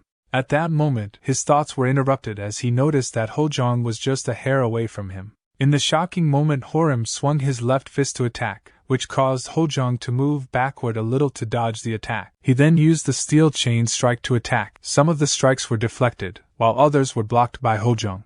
Seeing that, the gathered crowd became surprised, and one remarked the chain attack of the steel chain strike is as impressive as the rumors. But what fist martial art is young Master Yeon using? Jipiang thinks that the Yeon clan's 13 fists? That's a basic fist martial art. A little later, as Hojeong blocked all of Murim's steel chain strikes, and then Hojeong's hit Murim hand firmly, and then Hojeong used transverse strike, which was blocked by Murim with his arm but caused him to push backward to a distance. In surprise, Murim thought his bone would have been broken if he wasn't careful. This bastard is different. But his thoughts were interrupted as Hojeong stated, look, is he going to keep playing around like this? As expected, he has to attack as if he is going to kill. Then will he show him his true skills? Murim enveloped himself in golden ki, stated, you novice bastard. At that moment, a lot of guards gathered around them, and Hyen shouted, stop! What the hell do they think they're doing at a sacred gathering while grinding his teeth? After a moment of silence, Hyen stated, Mr. Murim, you are the oldest person in this gathering. He understands you wanting to teach a rude dude a lesson, but don't he think he is going too far? And then turning to Hojeong while saying he just picked a fight like a delinquent. Nobody was as boorish as him in the history of this gathering. Hojeong ignored his talking altogether. Seeing this, Hyen thought how arrogant he is, and he shouted, how much is he planning to underestimate the Namgung clan? At that moment, a voice echoed from Hyen behind saying, please stop with his unfair actions. In anger, Hyen turned around saying, who is trying to interfere? Seeing her, he stated, it's little Hyen. She responded by saying they are in an official meeting. Please pay attention to how he addresses her young master Namgung Hyen. This caused Hyen's mouth to open wide. She continued by saying, to begin with, young master Tang Yangxian is the one who ruined the gathering. Why is he trying to blame young master Yeon for everything? Hyen replied by saying her name, then immediately corrected it by saying he means Lady Jiggle. She must have seen it too. Instead of stopping young Master Tang, he attacked young Master Myong. She inquired, didn't young Master Yeon make it clear? It was a mistake earlier. Young Master Myong should have forgiven him with his generosity. Is she wrong? Murim replied, not at all. She stated in her knowledge the Green Mountain Yeon clan doesn't use any secret weapon throwing technique. He was just trying to stop young Master Tang by throwing the cup, but he missed him. However, she agrees that young Master Yeon also shares the fault. That's why she would like him to tell them why he did such a thing. Hojeong's serious gaze towards her made her a little nervously thinks, please stop it now. Then someone grabbed his shirt from behind. Hojeong turned around only to find out his younger brother grabbed it with a serious expression, as if saying him to stop. Hojeong thought he was too hasty. He thought he might have found the shadow of the villain, so he couldn't control his murderous intent. Then he stated the Yeon Clan's martial art is as powerful as rumored. He just wanted to learn a few lessons. Please excuse him. Murim replied he understands, so no worries. Hojeong turned towards the gathered crowd and stated the mood's ruined because of him. Although his father keeps on telling him to think before he acts, he must have forgotten about it again. He's going to make him starve for 3 days straight again, if he heard about what happened today. He wishes nobody among them is acquainted with his father. All the people gathered started laughing at his remark except for Hyun. Then he stated he thinks he might have to distribute a cup of liquor to everyone, one by one at tomorrow's banquet to ask for forgiveness for the trouble he have caused today. He would be glad if they can overlook his rudeness with a broad mind. Daeho shouted, "What nonsense is he talking about now?" Hojeong asked Mr. Ping Daeho, "What's wrong?" Daeho shouted, "Look at his body. 1 cup won't be enough. Let's drink until they are wasted. If Mr. Yeon manages to last until everyone else is wasted, he will consider forgiving him." Hojeong replied by saying he leaves him no choice. One person stated he didn't know young Master Yeon had such a manly personality. The second person remarked he is looking forward to tomorrow's banquet. Wasn't Lady Jiggle looked really cool? Flustered Hyun thinks he still have plenty of time. Manhwa greeted and questioned, by any chance, is he Han Homeong from the Poison Dragon Steel Whip? He replied by saying he is. Then they both started laughing and Homeong stated he is honored that he recognized him. Manhwa responded by saying he got to see so many heroes today. The next day at the Gathering Place's restaurant, someone approached Hojeong and stated, "Excuse me, he is the guard captain in charge of guarding and his name is Chu Zong." Hojeong inquired, "So what?" Chu Zong exclaimed, "Let him be straight with it. Leave this place before the banquet starts." Jipyong in confusion dropped his spoon and questioned, "What did he just say?" Chu Zong stated, "Didn't he hear him? He told him to leave this manor before the banquet starts at noon today." Meanwhile, Hyun was enjoying this moment with his tea. Hojeong placed his chopstick on the table firmly, and inquired did he wants him to leave. Chu Zong stated indeed. Hojeong questioned, "But why is that?" Chu Zong replied he is the one who ruined the gathering of the successors and has an extensive history. He decided that he don't meet the qualifications to participate in the gathering. Jipyong rose from his chair, his voice filled with anger as he exclaimed, "What nonsense is he talking about? They already wrapped it up yesterday. He can't be punishing him for that. His brother said that he was going to apologize during the banquet today." Chu Zong replied, "Apologize? His attitude is already questionable. He casually came out and started eating. Does he look like he's reflecting what he did yesterday?" As he was about to depart, he said, "Leave as soon as possible." In response, Jipyong shouted, "Most importantly, he is nothing but a guard from one of the clans. He has no right to judge the qualification of the successor from another clan." Chu Zong replied by saying he is really ignorant. Jipyong asked what is he talking about. Chu Zong explained the Namgung clan hosted this gathering, which means they have the right to get rid of the rabble that can be problematic for the gathering.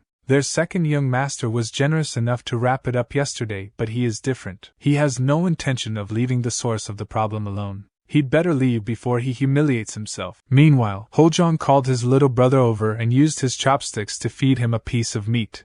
He stated he should start eating already. It's getting cold. It would be a shame if he missed mealtime because of a dog barking. Why isn't he eating? Should he ask them to warm it up for him? Flustered Chu Zong questioned what did he say just now, as he stumped the ground firmly, causing a sound that grabbed the attention of the gathered people. Chu Zong stated he asked him what he just said. Hojeong replied he is so loud. This dog is barking his head off. He must be hungry. He needs his owner to come and fetch him. In anger, Chu Zong shouted he is just an infant to him, and attempted to draw his sword, which was halted by Hyun saying, "Calm down, squad leader Chu Zong." Hojeong stated he's here, the dog's owner. Meanwhile, Duksang was stuffing his mouth with food like nobody business, and thinks this gathering is full of trouble. He likes it because nobody pays attention to him while he eats. So he is the young master from the Green Mountain Yeon Clan who defeated Mabang. Let's see how he solves this difficult situation. Hyun stated he just humiliated the guard captain of the Namgung clan. Do he believe their clan will overlook this matter? Hojeong replied what he have done to him is called humiliation. Hyun questioned what is he talking about now.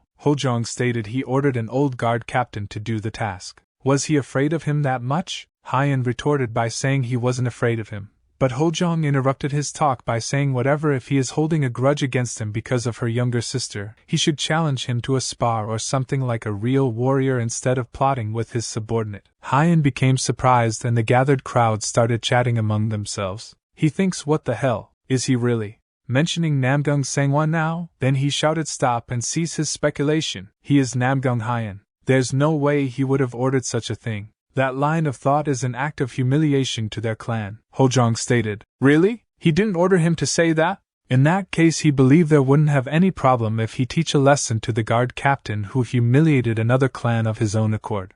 Hyen thinks he got him. With a smile Hojeong remarked, shall he do the scolding? Or do he want to teach him himself since he is his second young master? Hyen was taken aback at his remark. Chu Zong moved forward and stated he can take responsibility for his actions. Everything he have done was his own decision. Hojeong stated, I see. Then how about he take responsibility with a simple spar? After he teach him a painful lesson he can proceed with the spar between the successors. It would set up a nice atmosphere to build friendship between them. Chu Zong replied by saying alright, he accept. Hojeong stated don't take back what he just said, as he looked towards Horim who is enjoying his drink. A little later she knew about Hojeong fight against Chu Zong the Lightning Knight, and she warned. But Chu Zong is the powerful warrior rumored to have subjugated 30% of the bandits in Hunan and Anhui on his own. Jipyong, you should have stopped him since he was there. She know Hojeong is strong. Jipyong replied by saying, but why did she think he didn't stop him? He's not the type of person to stop just because he try. And they can't back down when it comes down to this, let alone his brother's honor. Their house's honor would plummet if he did. She stood up from his seat and shouted, they can't stay like this, June.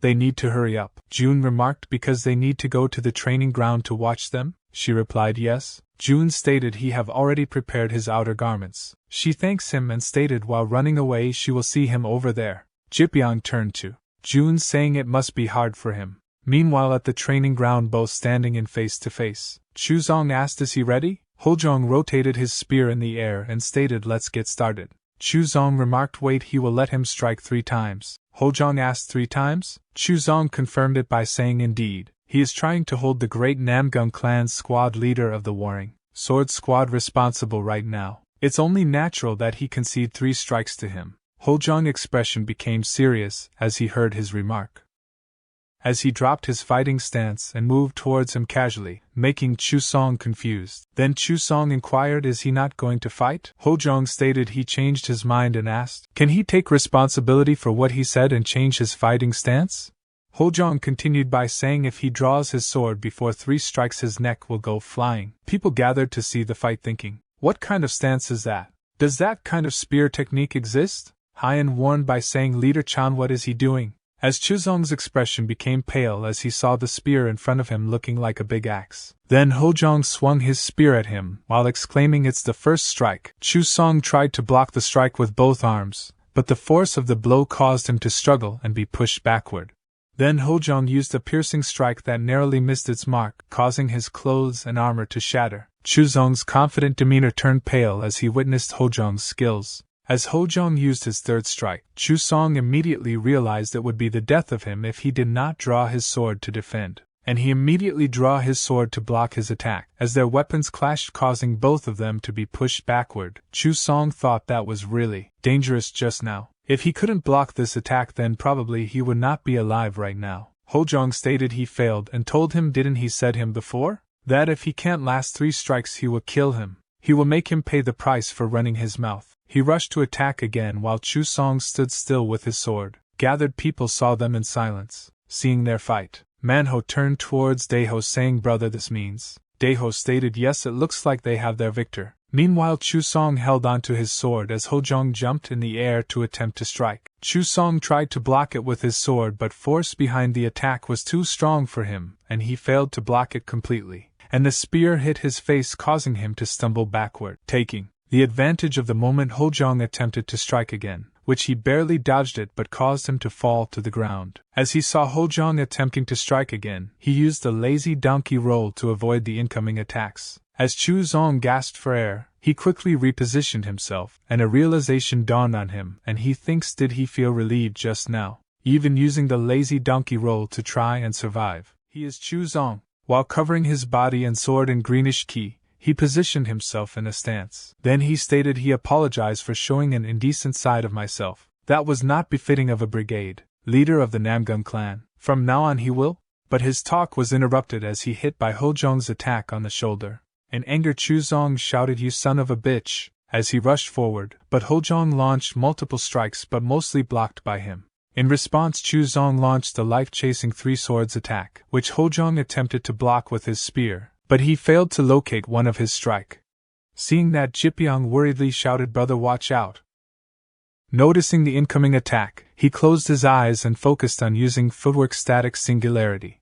Seeing the footwork technique of Hojeong, Chusong became surprised and thought, "What is this?" He attacked again, but this time it was blocked by Hojeong using northern 12 heavenly walls. Chusong cursed Hojeong in pain as his wrist became injured, and he also suffered internal injuries from the enormous rebound force. Even Chusong, who was hit, could not see what kind of martial arts it was. He quickly got up from the floor and finally saw Hojeong while focusing his eyes.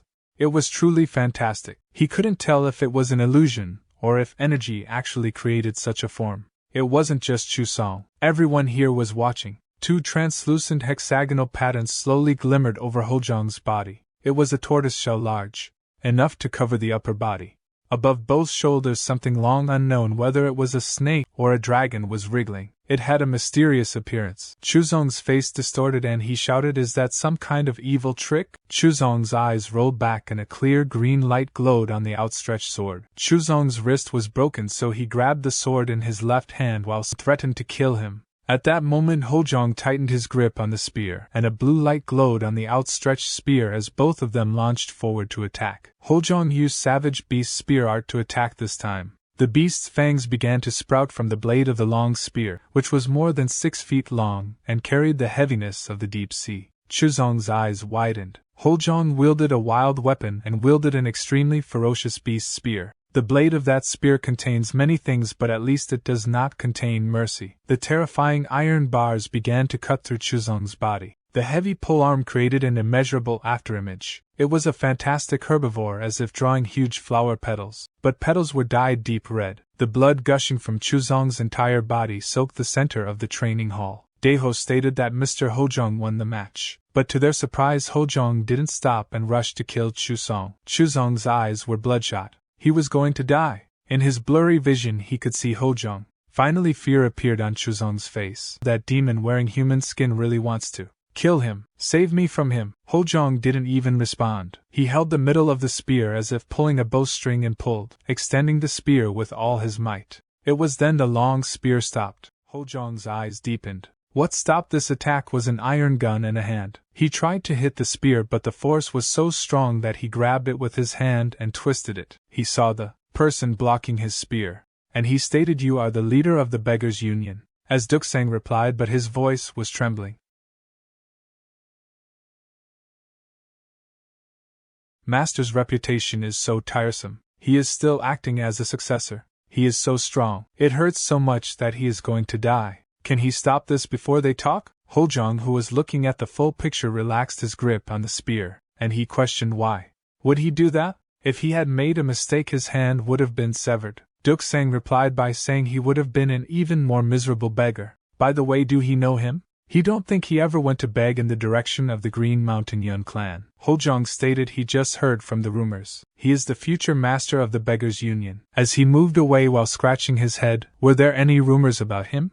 Hojeong thinks Duksang is the same as before. They used to drink together in the past, but he only met Duksang after he became the Black Emperor, which should have happened long after this current point in time. With a smile, Duksang stated, "Well, losing one hand is a small price to pay to save a person's life." Meanwhile, Hojeong continued with his thoughts. Duksang was not here in the past. Wait, maybe the present is being changed because of his actions? What if he hadn't visited the Thorny Melody Pavilion? Would the Jegal siblings have died by Mabong's hand? His thoughts were interrupted as Duksang said, "Hey, it looks like everyone's waiting for him."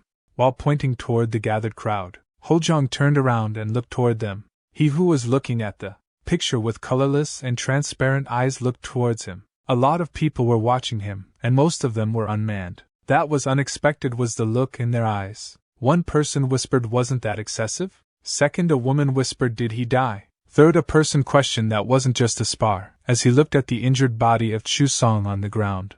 Hojeong looked around and stated they are confused because of him. But he was really planning to kill him. Hearing that, most of them became surprised. Daeho raised his hand in the air and asked Mr. Yeon, "Don't he think he went too far this time?" They thought it was just a simple spar, but Mr. Yeon was fighting to the death with him. Was there a reason for that? Hojeong breathed out a sigh. He stated he guessed he don't need to hide it. It happened in the morning. He was having breakfast, and he came to see him. After a little while, as he explained what happened in the morning, Manhwa stated this is what happened, and all the gathered people angrily looked toward Hyeon. Horim stepped forward with a disappointed expression and stated Hyeon it was his fault. Hearing that, Hyeon quickly turned toward him. Horim continued by saying he should have praised his subordinate more often. Squad leader Chu Song must have done it because he craved his praise so much. He should apologize since he wasn't good enough at managing his subordinate. After hearing that, Duksang thinks I see, this was not his fault. It was just a mistake. Is that how he is trying to wrap this up? Hyeon looked toward him and Horim nodded and suggesting him to apologize. But Hojeong intervened with a smile and stated it's nice to see how much he cares about him as the older one. He also would have acted up if his brother made a mistake. Of course he wouldn't make that mistake because he's different from a certain person. After hearing that, Hyeon became nervous as a cold sweat appeared on his face. Horim questioned a certain person. He doesn't get what he is saying. But Hyeon moved forward while bowing his head and apologized to him. He stated he is the one who ordered squad leader Chu Song to humiliate young Master Yeon. It wasn't a mistake made by his subordinate. He purposefully ordered him to do so. Confused Horim thinks, but why did he do that? He prepared the entire situation for him. Meanwhile, Hyeon continued by saying he tried to vent his lingering anger from yesterday, and he made a mistake as a host where he should have been transparent and fair to everyone. He would like to sincerely apologize to him for everything with everyone as a witness. That's why please blame his lack of virtue and nothing else. While thinking, don't mention anything about the matter with Namgung Sanghwa as he kneeled before him. Hojeong stated he didn't want to. A little later, as Hyeon left the training ground and he punched the wall in anger, making a crack on impact, he shouted damn it all, he dared to humiliate him in front of her as well. In anger he started punching the wall with great speed, causing it to break down into pieces. And then he called the guard that is behind him. The guard responded by saying yes sir. Hyeon stated right now find out what clinic he's at and report back. The guard replied yes sir and left the place immediately. Hyeon stated Yeon Hojeong he will definitely kill him. Meanwhile at the training ground, Hojeong called out Ping Daeho's name. In confusion, Daeho replied yes, and Hojeong threw a wooden spear towards Jipyeong, who caught it and became confused as well, and he thinks about what his brother was going to do now. Hojeong stated can he give his brother a lesson? Daeho questioned if he really wanted him to do this. Hojeong replied his brother's talent is the greatest in the Yeon Clan. However, he hasn't faced any strong opponents yet. Since the duel for pride is over, let's gain friendlier relations as per the original purpose of this gathering. With a smile on his face he looked towards Jipyeong, who was still confused, looking towards him. Realizing what he was trying to do, Jipyeong thought his brother really is cunning. Turning to Daeho, he introduced himself by saying he is Yeon Jipyeong of the Green Mountain Yeon Clan. May he request some guidance from Brother Ping? Daeho laughed and stated he can match the people of the Yeon Clan, but it sounds good to have a friendly match. One of person from gathered crowd asked should they do the same? The second person replied his body was just itching for some action. The third person commented he has always wanted to have a match with the Jigo clan's young lady. Yeonhwa asked may she have a look at his martial arts for the first time in a while, brother? Manhwa laughed and stated let's do it then. Meanwhile, June approached Duksang and stated senior may he also request guidance? Duksang laughed and stated let's do it. Let's have some fun. June replied thank you. Horim, seeing them leave, heard a voice echo from behind calling his name. He turned around only to find Hojeong saying their duel was cut short last time, wasn't it? What do you think? Everything's been prepared. Let's do it and finish it in round 2. A little later, as the gathered people were busy in their sparring, all of them turned toward a clashing sound of a nearby fight. As they looked, it was the sparring between Hojeong and Horim. One person stated is he really the person who fought against Chu Sung up till now? Meanwhile, Hojeong launched an attack which was hardly blocked by Horim while bending downwards with the strike force. Then in response, Horim also launched another attack, which was dodged by Hojeong as he leaped into the air and prepared another attack in midair that was directed at Horim's face. Seeing this, Horim became a little shocked and thought, how he do that? He can't block it without using it, and he used his family technique to block one attack after another, and he also launched an assault on Hojeong which he blocked with his spear but caused him to push backward. Taking advantage of the moment, Horim positioned himself in a fighting stance, and a golden light appeared covering his body and sword. At that moment Hojeong discovered something and became surprised. Horim rushed to attack as well as Hojeong, one covered in golden ki while the other in bluish ki. With a resounding clash of their weapons, Horim's weapon broke and he became flustered, and turned around to face Hojeong with the broken weapon. But Hojeong stated it would be wise to end the fight here, and making him a little confused on his behavior, Hojeong continued by saying he learned a lot. He would see him later and left the training ground. As he moved, the old and new memories rushed into his mind. He thinks that the same attack that killed his brother. Grinding his teeth in anger, he stated the Yeon Clan are the villains.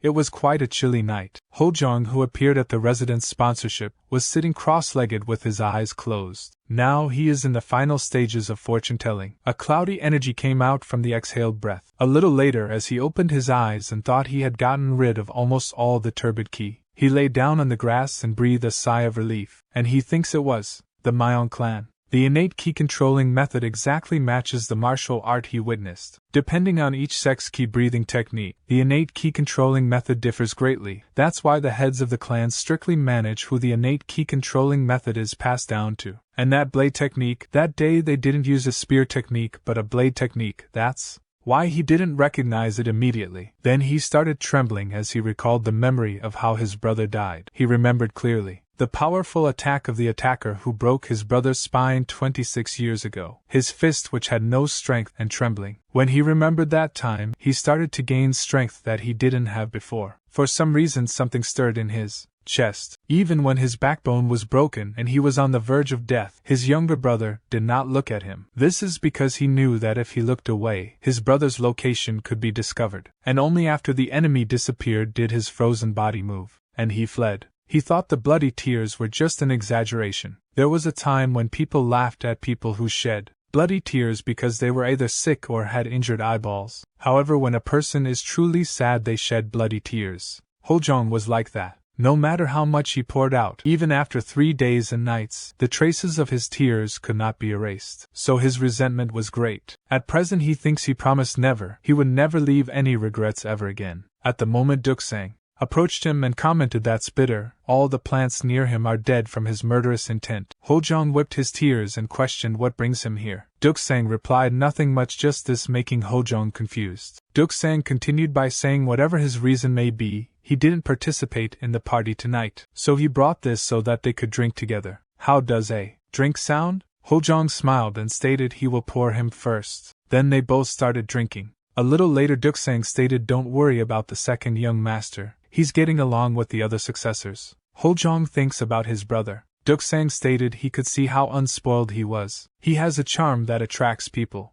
unlike a certain someone who always walks around with a frown. Hojeong laughed and stated of course he's different from him. Duksang stated, "Smile more, it's nice to see him smiling." Hojeong replied by saying, "Only if there's a reason to." Duksang responded by saying, "Someone as hard as nails only smiles when there's a reason to. He has to smile to make things worth smiling for come about." His talk was interjected by Hojeong saying his arm's about to fall off, so hurry and accept the drink. Duksang replied, "What a trickster. He knows how to change the subject." Hojeong stated, "Let him make one request." Duksang questioned, "A request from him?" Hojeong exclaimed, "A commission rather than a request." "To the Beggars' Union?" Duksang laughed and stated, "Well, that's how they make a living after all. He will find out almost anything for him, so tell him what he wants to know." Hojeong said in that case and stood up from his seat and approached him and whispered near his ear, causing his eyes to widen as he heard his request. A little later Duksang inquired, "Is he being serious?" Hojeong replied, "Yes, he is." Duksang stated his first and second requests aren't difficult. However, his third request, investigating that clan. Hojeong turned around while saying, "If it's difficult, he don't have to." Duksang shouted, "No, he can. He can do it, but tell him the reason for the request." Hojeong replied by saying he have a total of 3 requests. If he is able to properly dig everything up, he will come to know the reason for the requests.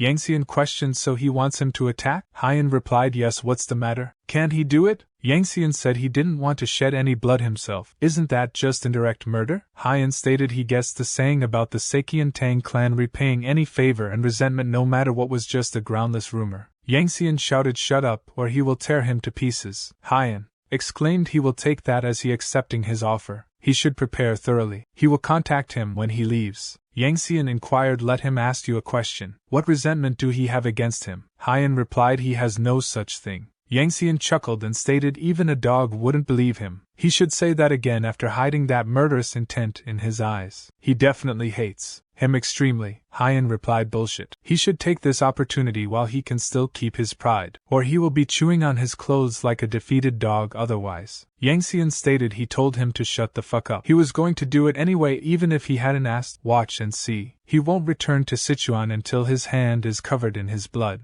As the gathering of successors came to an end, Hojeong thinks he needs to return as quickly as possible. He has lots of things to do. Since he found out the villain's identity, he can't be idling around. He needs to increase his martial art realm and reorganize the clan's forces. He hopes the Beggar Union's successor will manage to find the information he requested. He recalled the memory when he said to Duksang, is he going to leave already?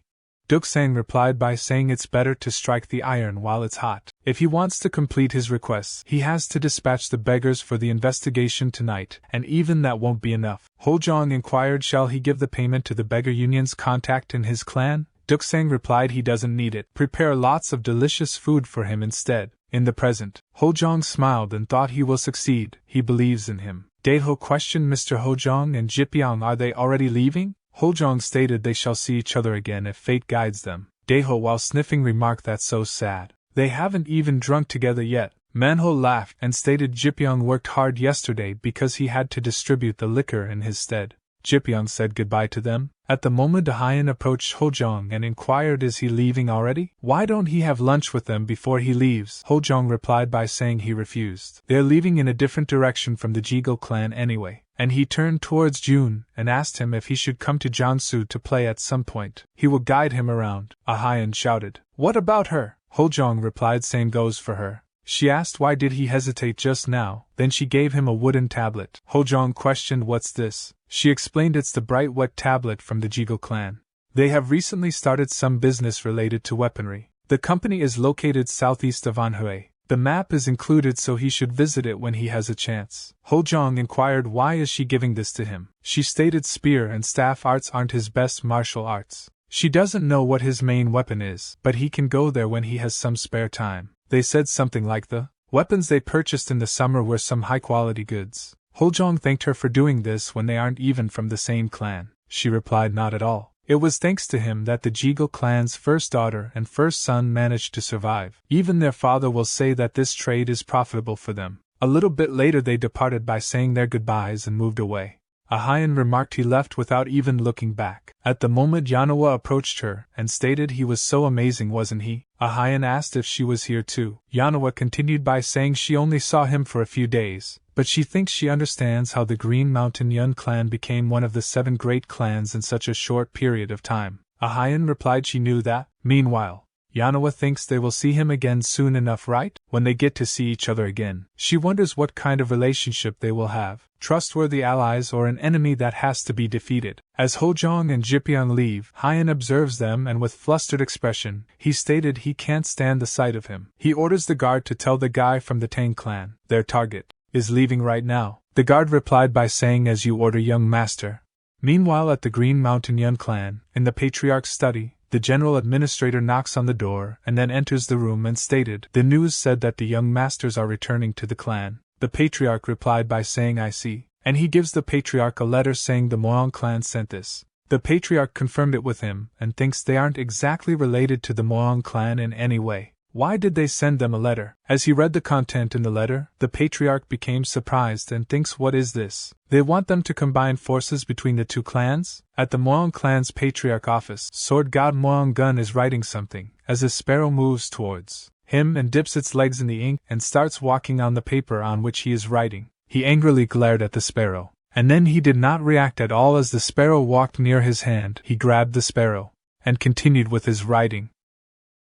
Green Mountain Yeon Clan Patriarch's study. The patriarch considers a business proposal. So even the Yeon Clan is going to try trading? 300 years ago, after the blood religion disaster, the Yeon Clan moved from Liaoning province to the middle of the central district in Hunan province. Since they settled on land, he thought they wouldn't be interested in trading via the sea. After a little while of thinking, he stated, as expected, this won't do. General Taekyung, please prepare paper, a writing brush and ink. Taekyung replied, yes sir. A little later he opened the window and looked outside. He thought the weather's quite cold. He wondered if they're traveling without much trouble. Meanwhile, Hojeong and Shinmo are standing while other members of the Blue Operations Squad, including Jipyeong, are gasping for breath. Jipyeong sighed and stated, it's hot. Hojeong turned around and asked, is he okay? Jipyeong replied by saying no. It's even harder because of his hangover, since they ran all the way from Hefei. But his talk was interrupted as Shinmo noticed the Blue Operations Squad and shouted, what are they all doing? Organize their ranks properly. Hojeong turned towards him and said, so their stamina is weak. At this rate, will they even be deserving of the name Blue Operations Squad? Shinmo glanced towards them in anger while saying the Blue Operations Squad will prepare for additional special training upon returning. Hojeong stated, squad leader Shin stay here. He will go find something to eat. Shinmo replied by saying, young master, he should go.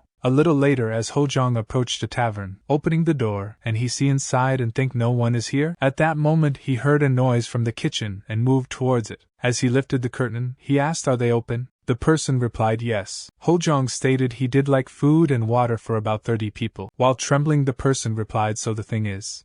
But someone interrupted his talk saying, look here. Hojeong turned around only to find out that the person was Yangxian from the Tang clan. Yangxian stated, long time no see? Has it been 2 days? Hojeong smiled as looked towards him while Yangxian asked him, is he shocked? Hojeong stated he thought he pissed himself just looking at him. Was losing an arm not enough? Yangxian laughed as well and remarked, he is a crazy bastard. His barking ends here. As he lifted his hand, purple smoke surrounded Hojeong, making him confused. But Yangxian confidently stated, he has already inflicted him, you idiot. Have he heard of the shadow poison? Hojeong questioned, shadow poison? Yangxian laughed and stated, since it's colorless and odorless, he wouldn't have known about it even in his dreams. To be fair, a trash like him wouldn't even be able to notice it. His talk was interrupted as Hojeong rushed forward and landed a hit in his stomach, causing him to crash to the floor and vomit. And he thought, how is he standing? He definitely used the Three Suns poison energy. The amount of the Three Suns poison energy was enough to activate the shadow poison, and some would still be left over. At that moment, Hojeong moved towards him and stepped on his broken arm, forcefully causing him to scream in pain. Hearing Yangxian screaming, Hojeong quickly shouted, don't hurt him. And he rushed towards him as jumped over the railing in one go with Red Spider Squad members and come down to the first floor, and he stated, stop right this instant. But Hojeong replied by saying, what if he don't stop, while placing his foot on the neck of Yangxian.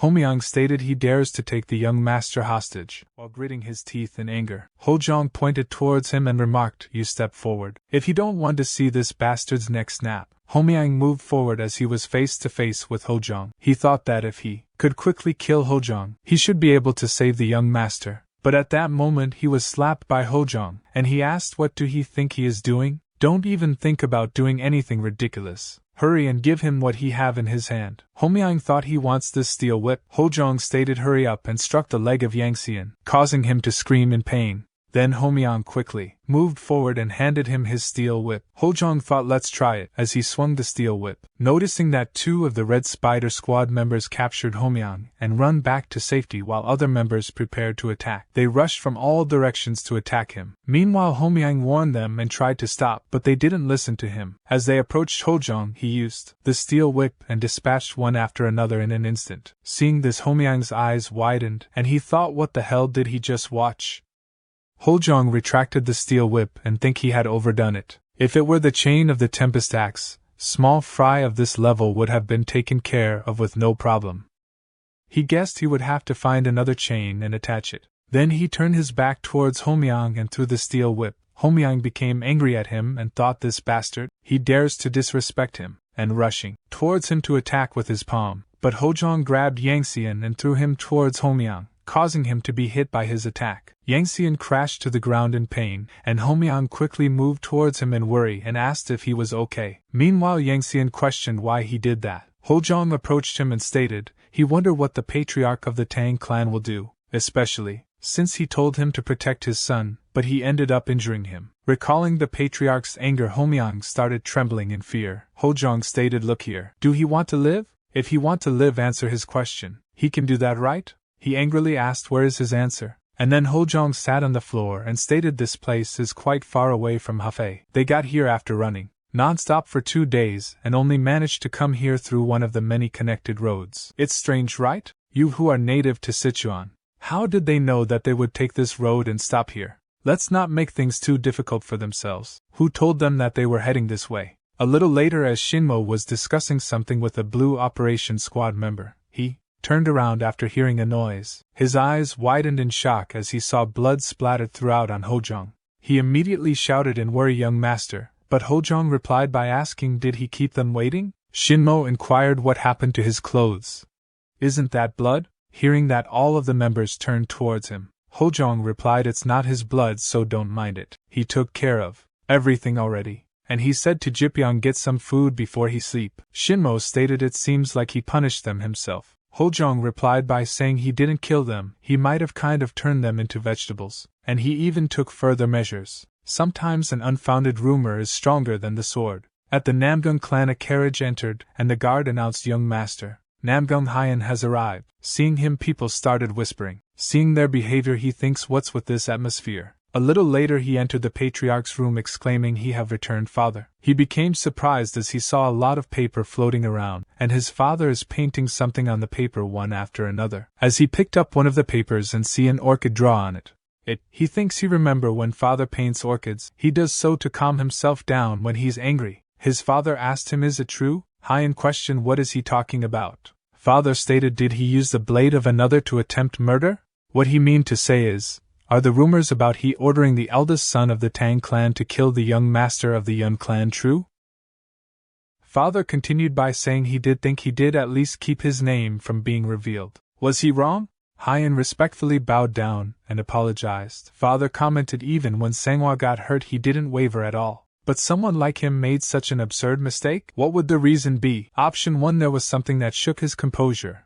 Option 2, Yeon Hojeong was better than he expected, or both of them. Hyen became frightened and cold sweat dripped down from his face. Father inquired, did he like the eldest daughter of the Jegal clan that much? Hyen stated, "Father, he didn't have any excuse." Father stated, "The only time a man becomes weak is when he is caught up in love. The moment he falls in love, he loses his composure and makes a mess of things. Just like how he is right now. He has sent a hawk to the Jegal clan." Hyen asked what the purpose of that. Father remarked, "He is the great Namgung clan's son. He is more than good enough for someone like the daughter of the Jegal clan." Hyen was about to say something, but his father interrupted him, saying, "Don't kid himself. What he is saying is that he should not take her as his wife, but as a grinding stone to sharpen his composure." Hyen thanked his father for his generosity, and stated he lost to him once but he will never lose twice. Father replied by saying that's his boy, now rest. And he thought he should settle things with the Green Mountain Yeon clan. 20 days later at Green Mountain Yeon clan, Hojeong remarked they have returned, followed by Jipyeong who looked tired, and he also stated they have returned, father. Father became surprised and didn't say anything for a little while. Then he coughed and replied by saying welcome and ordered Jipyeong go get some rest. Jipyeong stated, "Thank you, father, he can finally rest now." Father ordered the servant to pour something to drink. Hojeong picked up the glass and drank it in one go. The servant became surprised at the behavior. As he left the room, the patriarch asked him why is he in that state. Hojeong replied he did some training on the way. His father inquired what kind of training could it have been. Hojeong stated it was nothing much. He only ran sprinting for 7 to 8 minutes. Once that was over he jogged lightly. And from then on he increased the time he sprinted by 8 minutes every day. Father questioned he did that with Jipyeong while coming here? Hojeong replied by no. Father asked then with who? Hojeong replied he did it with the Blue Operations Squad including squad leader Shin. Father thinks he did it with all those people for 20 days straight, and asked did he not overdo it? Hojeong replied no, this is only the start. Father questioned what he meant by only the start. Hojeong explained the start of achieving the peak of martial arts, since even after dedicating his entire life to reaching it, it'd still not be certain. Father thinks I see. That's what it was. His son changed from that day onwards, from his son to an adult. Father stated he heard that there were quite a few toxic interactions with the Namgung clan. Hojeong replied don't even get him started.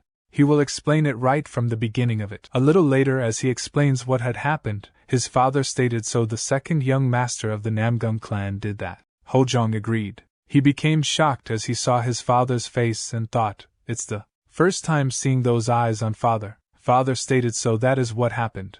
Hojeong said sorry he didn't get what he's saying. Father remarked the Yeon clan's patriarch apologized. Namgung Sanghwa also confessed to what she did. Hojeong thinks the Yeon clan did that? Then that means. Father questioned do he understand what's going on. Hojeong commented he abandoned his daughter so that his son could save face. They dismissed her trying to kill him as a personal grudge that has nothing to do with the family. The patriarch of the Yeon clan is a sly snake. Father remarked that's right. Hojeong stated the Yeon clan's ways are surprising. Father thinks if he noticed that, then his insight must be great as expected, and father questioned that's right.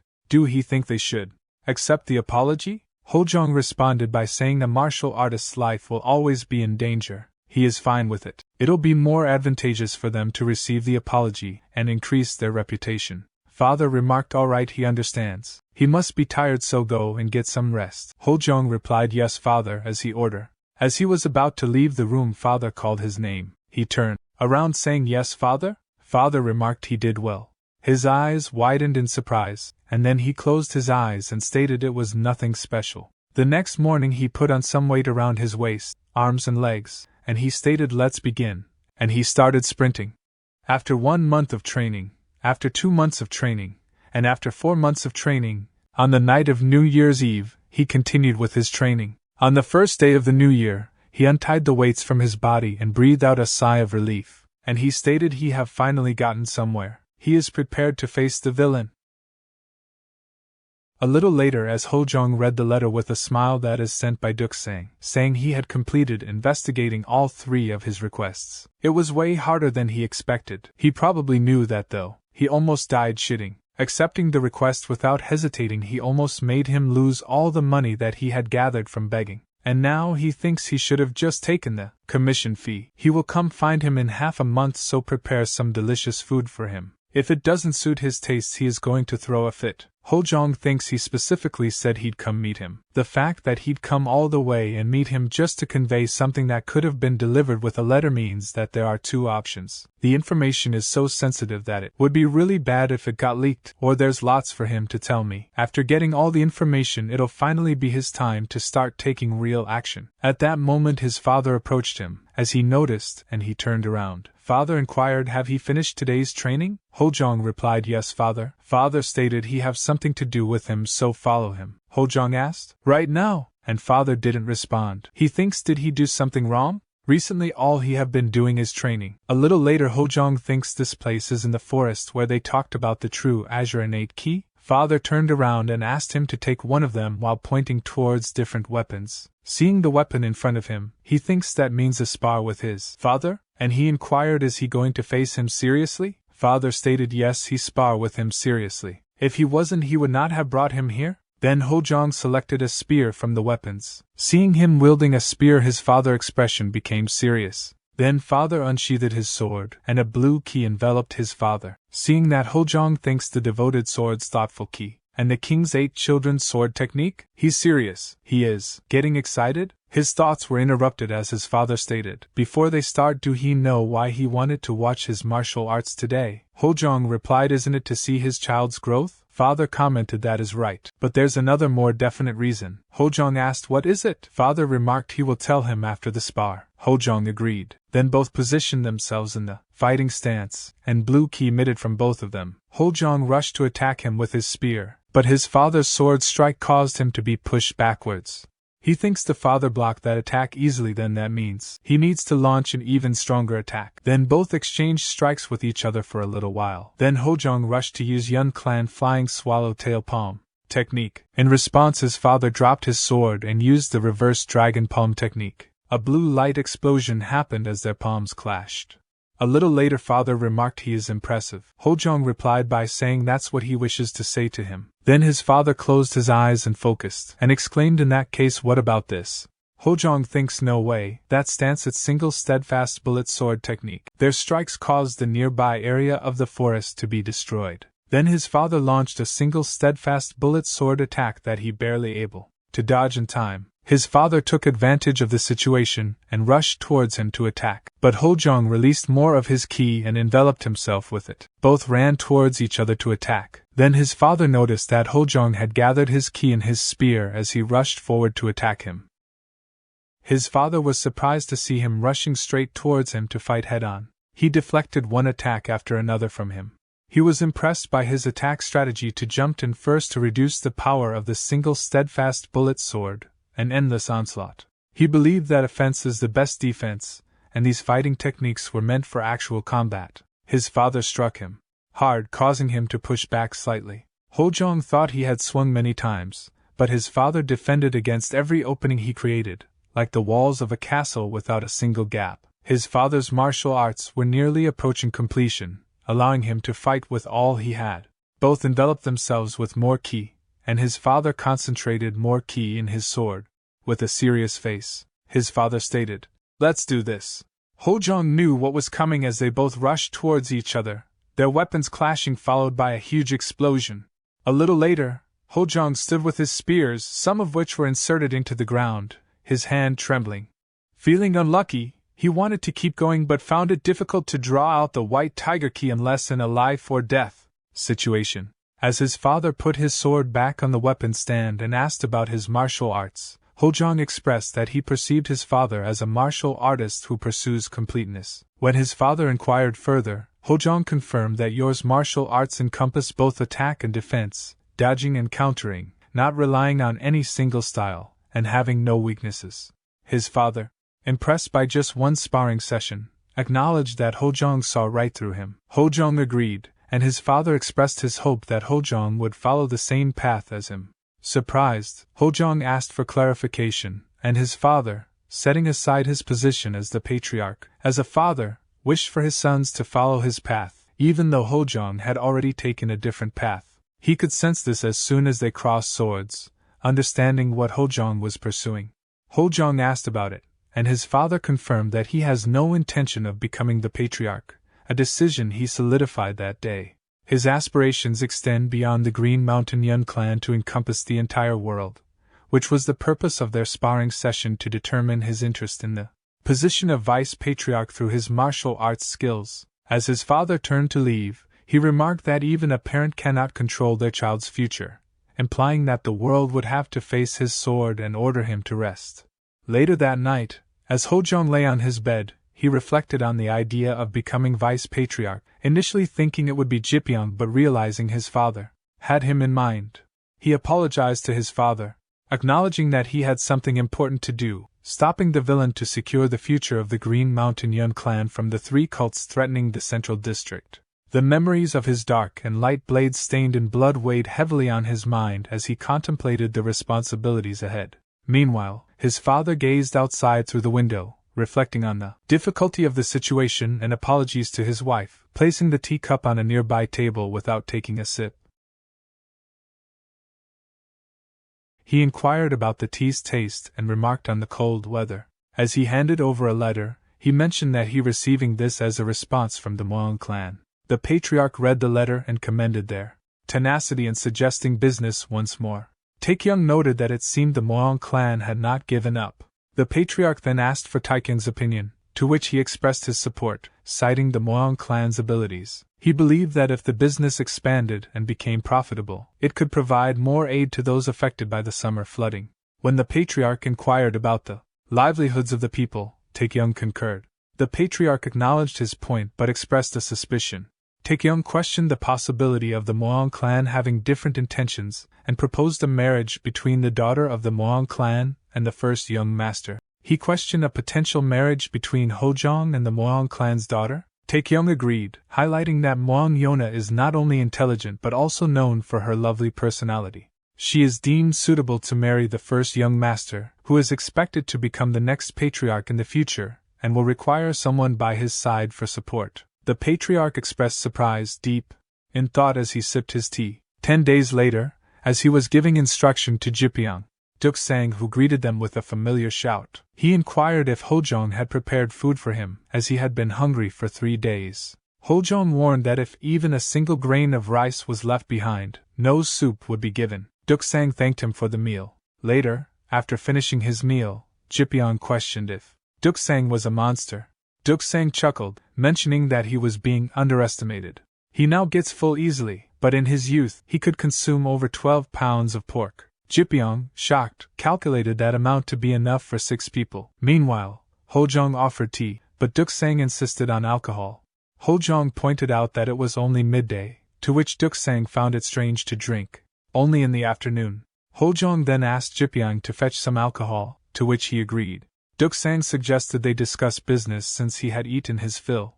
His first request was to gather information on the current events in the Murim world. He mentioned there's nothing much in particular, other than the fraud monks from the small thunderclap temple slowly crawling out. Hojeong inquired if there was anything else, and Duksang asked if there was any specific information he wanted to know. Hojeong inquired about any cultists causing disruptions in people's lives, to which Duksang responded that there were no such disturbances, likening the situation to a quiet, empty neighborhood. Hojeong speculated that the 3 cults may not have made their move yet. Duksang then addressed.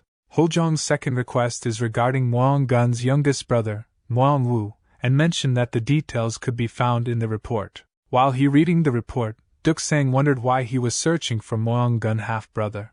Hojeong then asked about sea trading in Zhejiang province, to which Duksang confirmed that Muong Wu was in charge of the Zhejiang branch of the Yeon Clan, with profits rumored to match those of the entire clan.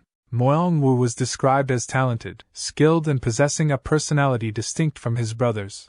Hojeong believed he knew he wished for his brother, who threw him away, to be cared for, as he bowed to me, the leader of the Unorthodox Faction. He is a humble and benevolent man. Recognizing the importance of him in uniting the Orthodox factions, Hojeong acknowledged that strength alone would not be enough. Duksang then mentioned a third and final request, prompting Hojeong to inquire further. Duksang questioned how Hojeong had knowledge of the Yeon Clan training the Death Sword, known as the strongest in the world. Meanwhile, workers were mining while being observed from a distance by 2 individuals, including the patriarch of the Yeon Clan, Myung Chun.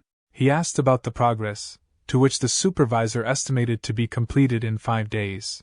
Myung Chun instructed to bury all the workers once the task was finished, to which the supervisor agreed. The supervisor remarks he looks excited. Myung Chun expressed his anticipation of mastering the martial arts passed down from his ancestors. He recounted how their ancestors, alongside the 4 Directions martial emperor, had defeated the blood religion 300 years ago, leading to the preservation of a portion of the martial arts. The discovery of a place holding the complete martial arts of the 4 Directions renewed his determination to learn them, believing it would elevate his skills beyond those of the Sankian 13. Myung Chun inquired about any updates from the Yeon Clan, to which the person responded that they had not heard back yet, attributing the delay to the Yeon Clan. Myung Chun remarked on Muong Gun's compassionate nature and suggested discarding negotiations with the Yeon Clan if they continued to stall, resorting to force if necessary. When asked about his certainty, Myung Chun emphasized the importance of curiosity, particularly regarding the recovered martial arts of the Yeon Clan, proposing a test to assess their effectiveness. He asked the person for their opinion on how long the Green Mountain Yeon Clan would last. At night, in the nearby forest to Green Mountain Yeon Clan, Hojeong throws his metal rod aimed at the tree, which bursts through the tree. He recalls the moment when beggar sect successor Jie Duksang reported about the Yeon Clan. Hojeong releases murderous intent that pushes Duksang backward, also causing Duksang pain in his heart. Duksang exclaims, "You bastard, that hurts, so please relax." Duksang thinks such murderous intent. He almost pissed himself. Did he have a grudge against the Yeon Clan in his past life or something? Back to the present, he moves towards trees and transfers his chi into his hand, starting to punch the tree while thinking, his chest is burning. He can't calm down. It was those bastards that dared to kill his father, bury his brother, and burn down the clan. A little later, his father approaches him and notes, it looks like he is venting his anger rather than training. He asks, did something happen? Hojeong replies, it's nothing. He must have gotten impatient because his training progress was so slow. His father remarks, his martial arts are already comparable to squad leaders of other clans. He wished for him to not be impatient. Hojeong agrees. Then his father handed him a scripture. Hojeong inquires about it, and his father explains, his martial arts are very fast-paced. Although his stamina has been able to support him so far, he thought that it must take a large toll on him. And at that moment there may be an opportunity for a counterattack. Immune Palm is a counterattack technique. It'll help reinforce his martial arts. Hojeong thinks, of course, he has the Four Guardian Gods technique. If he used the Azure Dragon Key, then there'll be no problems in counterattacking. But still, what does that matter compared to the thoughtfulness of his father who personally made this book? He then thanks his father. His father asks, do he plan on leaving? Hojeong replies yes. He planned to leave tomorrow. He thinks if he stay, it'll be difficult to prevent the invasion. He had to see for himself, and judge their strength. His father understood and ordered Hojeong to follow him. Hojeong inquired about it. His father stated he had a present. At midnight, at the market street outside the clan, his father moved towards a nearby blacksmith shop. His father opened the door and questioned old man Payan, asking if he was there. Payan Ilkong responded that he had been waiting, addressing his father as clan leader Yeon. The item his father wanted was ready. His father asked if it was difficult. Payan Ilkong stated that it was not like he was forging it anew, and that 15 days was more than enough. Payan removed the cloth covering the newly made spear, which surprised Hojeong. His father turned around and asked him to check it. Hojeong agreed and thought to himself that the spear was sturdy and heavy, with the weight of the blade being transferred to his hand. His father asked if he liked it. Hojeong exclaimed that the weight of the spear was perfect. His father stated that he thought as much. Hojeong thanked the blacksmith, Payan Ilkong, and they started to return back to Green Mountain Yeon Clan. His father mentioned that he was saying this just in case, but asked if he was thinking of getting married. Hojeong replied that he was not yet. His father said he understood. Hojeong asked if he had found a good marriage partner. His father inquired about his thoughts on the daughter of the Yeon Clan, mentioning that she was said to be a woman of many talents. Hojeong asked why the Yeon Clan specifically. His father explained that the Yeon Clan had suggested they join hands in the trade business, leading him to consider Hojeong's marriage. He mentioned that it was not unusual for families to arrange marriages to strengthen relationships, but he was against loveless marriages. Hojeong thought about the sudden suggestion from the Yeon Clan and wondered what they were like before his regression, after the Yeon Clan was destroyed. The greatest clan at the time was the Yeon Clan, not the Yeon Clan, which was slowly declining. There seemed to be no connection between the decline of the Yeon Clan and the rise of the Yeon Clan through maritime trade and invasion. This realization left Hojeong feeling uneasy. As Hojeong asked his father one more question, his father inquired about what it was. Hojeong expressed his concern about his father considering a marriage for business purposes, something unlike his usual character. His father revealed that General Administrator Taekyung had suggested the idea. Hojeong thought about General Administrator Taekyung, a man with a friendly smile and a key position managing the clan's finances. Despite his father's reassurance that the suggestion was made for the sake of the clan, Hojeong couldn't shake the feeling that there was a traitor within the clan. As Taekyung enters his house while saying it's too cold outside, Hojeong called him, saying hello, General Administrator. That startled him. Taekyung asks young master why he's here at this hour. Hojeong replied he stopped by because he had something to discuss. Taekyung inquired about it. Hojeong asked do he have some time? A little while later, Taekyung prepared tea and poured it for Hojeong. Then Hojeong stated he heard he brought up the idea of his marriage. Taekyung immediately apologized, saying if he overstepped any boundaries, if it offended him, then please forgive him. Hojeong replied not at all. Taekyung, confused by his answer, Hojeong stated it actually made him feel good. What man wouldn't be happy to be with a beautiful woman? Taekyung agreed with him. Hojeong exclaimed, however, it's a shame that you had poor insight. Taekyung inquired about it. Hojeong explained it's true that Murim Alliance is pretty. She's elegant and graceful. However, such an outstanding woman would only make things difficult for him.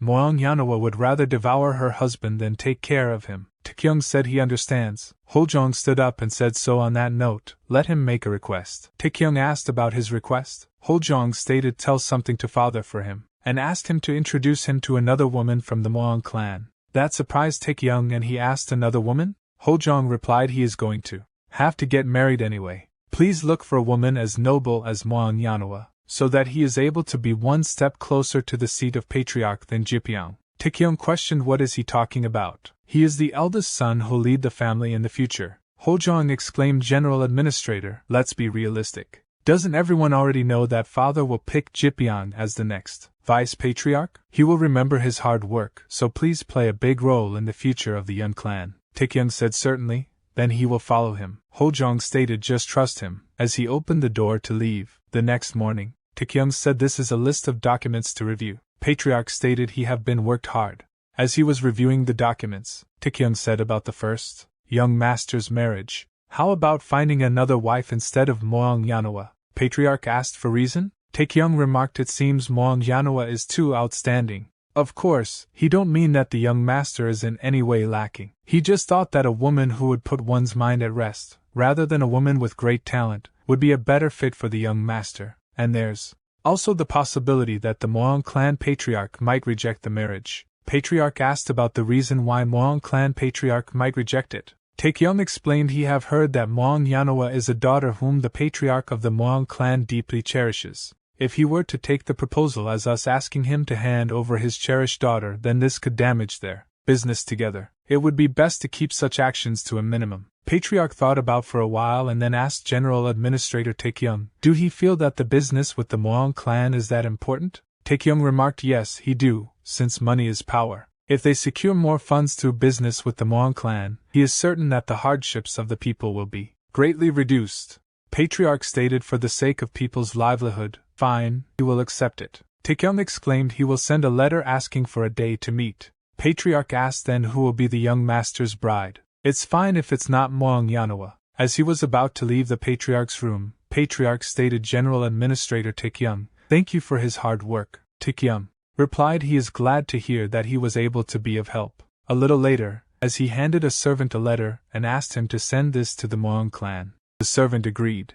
As the servant left, Taekyung with an evil smile on his face, thought it was long 8 years, no it's about 10 years? Today will be the day he end his life of pretending to be from 2 different clans. And now, the patriarch will be able to use the business as an excuse to eat up the Green Mountain Yeon Clan's territory one by one. Lady Yeonhwa is impressive. She used herself to cloud the judgment of Yeonwell. Meanwhile 2 guards greeted him by saying good morning General Administrator. Taekyung replied it's a pleasant day, and he thought now the patriarch is one step closer to becoming the strongest in the world. How marvelous! Looking over together at the Yeon Clan gaining the world. That night, at Taekyung's house, Hojeong stated that's Longjing tea? The scent is nice right? Where did he obtain something so precious? Taekyung laughed and replied he spent all the money he had saved up. He planned to give it to the patriarch. Hojeong noted as expected. He knew he wasn't an ordinary man. While laughing, Taekyung said that's too much praise to a mere scholar. Hojeong stated he jest. He is the one who controls the clan. And Taekyung exclaimed from now on, he planned to work alongside him. Hojeong stated he has finally made his decision. Taekyung exclaimed he will be in his care. Hojeong splashed the tea on the floor while saying he is looking forward to it. Meanwhile Taekyung questioned what is he doing. Hojeong stated seeing their general administrator playing a big role in creating a clean future for the Yeon Clan. Right, then will he tell him?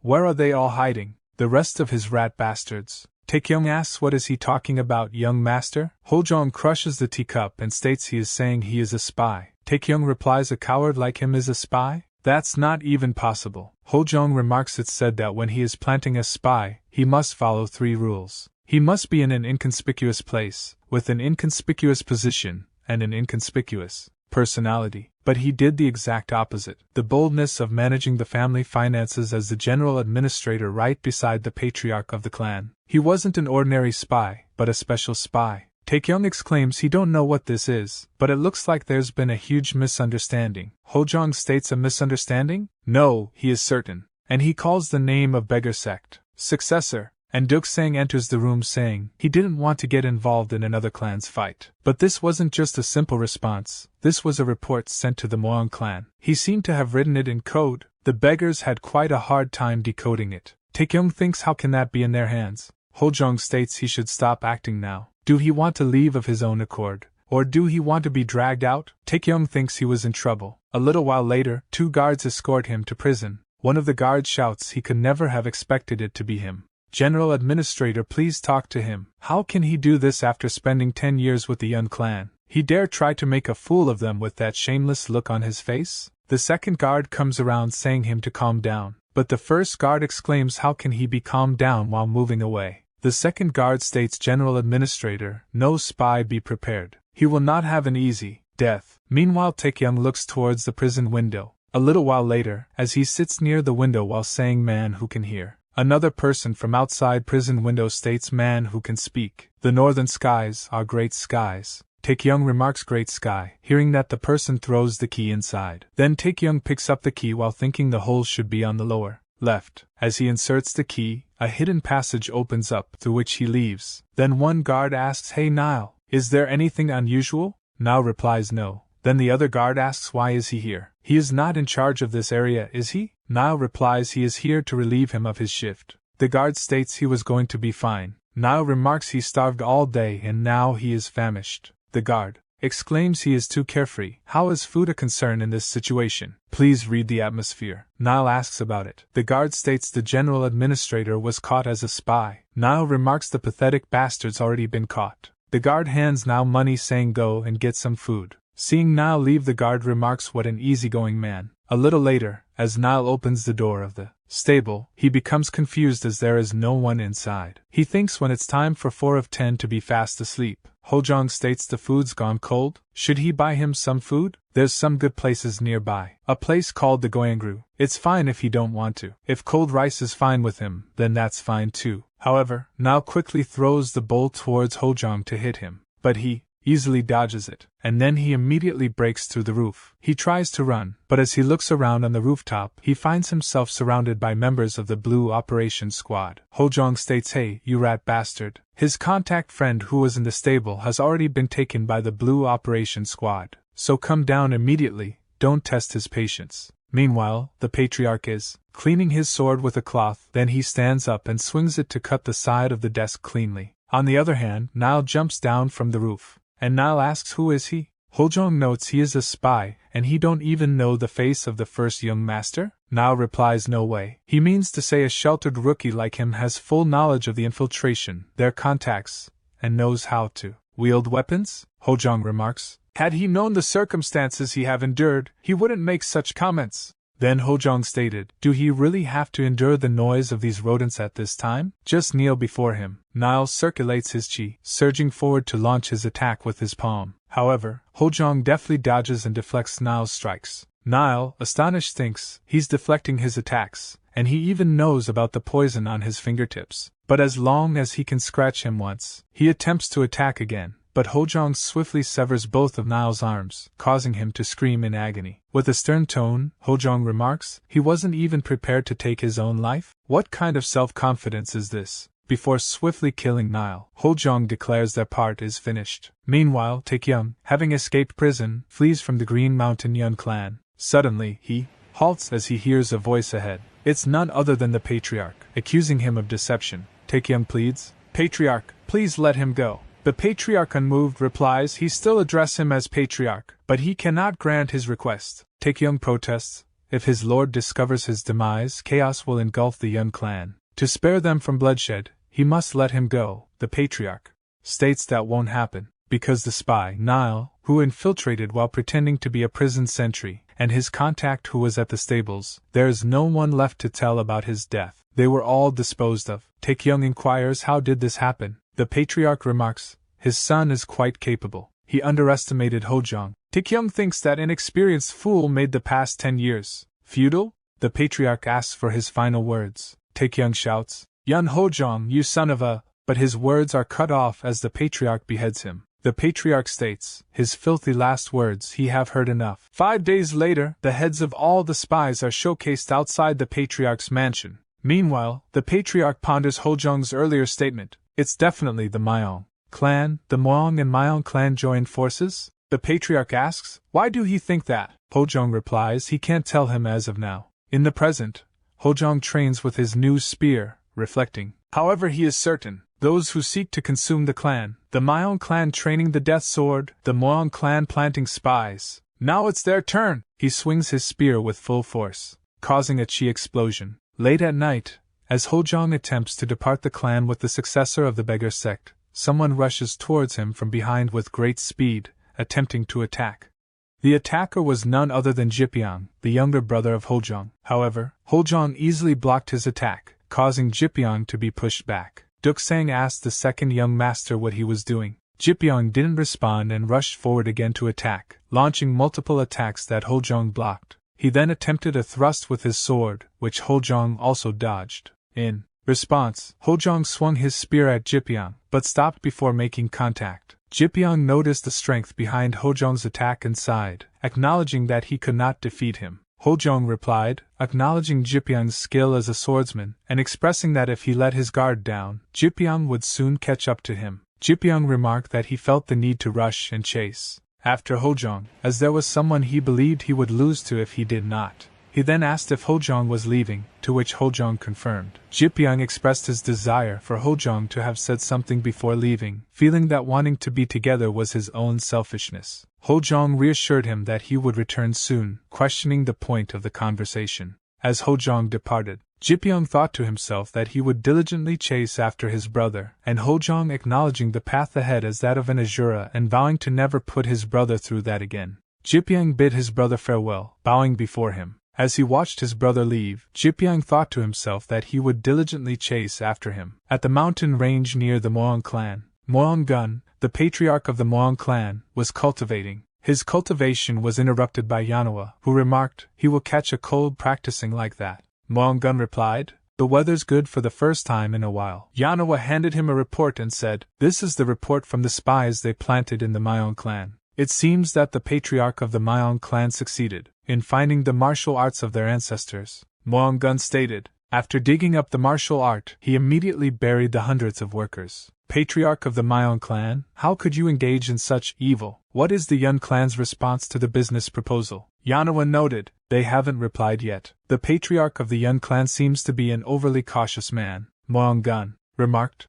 "He's a frustratingly great man. Isn't it the patriarch's job to be cautious?" Yeonhwa exclaimed, "Maybe that's why. But the spies haven't reported anything much, even though this is the fifth one." Yeon Gun think fifth? Yeonhwa asked. "Could it be that they caught the spies?" Yeon Gun replied, "No. If they only had one, that could be the case, but they planted 3. Besides, there's no way Taekyung would be discovered that easily." As he thought about the whole situation, a servant reported, "Patriarch, a large-scale information control has been imposed on the entire Jiangsu province where the Green Mountain Yeon Clan is." Yeon Gun questioned, "The entire Jiangsu province?" The servant replied, "Yes. It's also expected that the connection between the Rough Wind Pavilion and the spies will be disrupted." Yeonhwa remarked, "It's at a scale that's far too large for it to be possible with only the strength of the Yeon Clan." "That means," Yeon Gun stated, "he thinks the same thing, that someone is helping the Yeon Clan. An expert who is skilled at handling information at that." Yeonhwa thought, "An expert in information control. Could it be the beggars?" Meanwhile, a strong wind blows and scratches the face of Yeon Gun, who remarks, "This is quite fun." He activates his lighting key, which surrounds his whole body, and swings his sword at the mountain behind him, splitting it in 2. As he leaves, while stating they will have to bury the Yeon Clan faster than they anticipated. 5 days later, at a pavilion in Hinam Shankyu, a servant observes Duksang and comments, "He is a glutton?"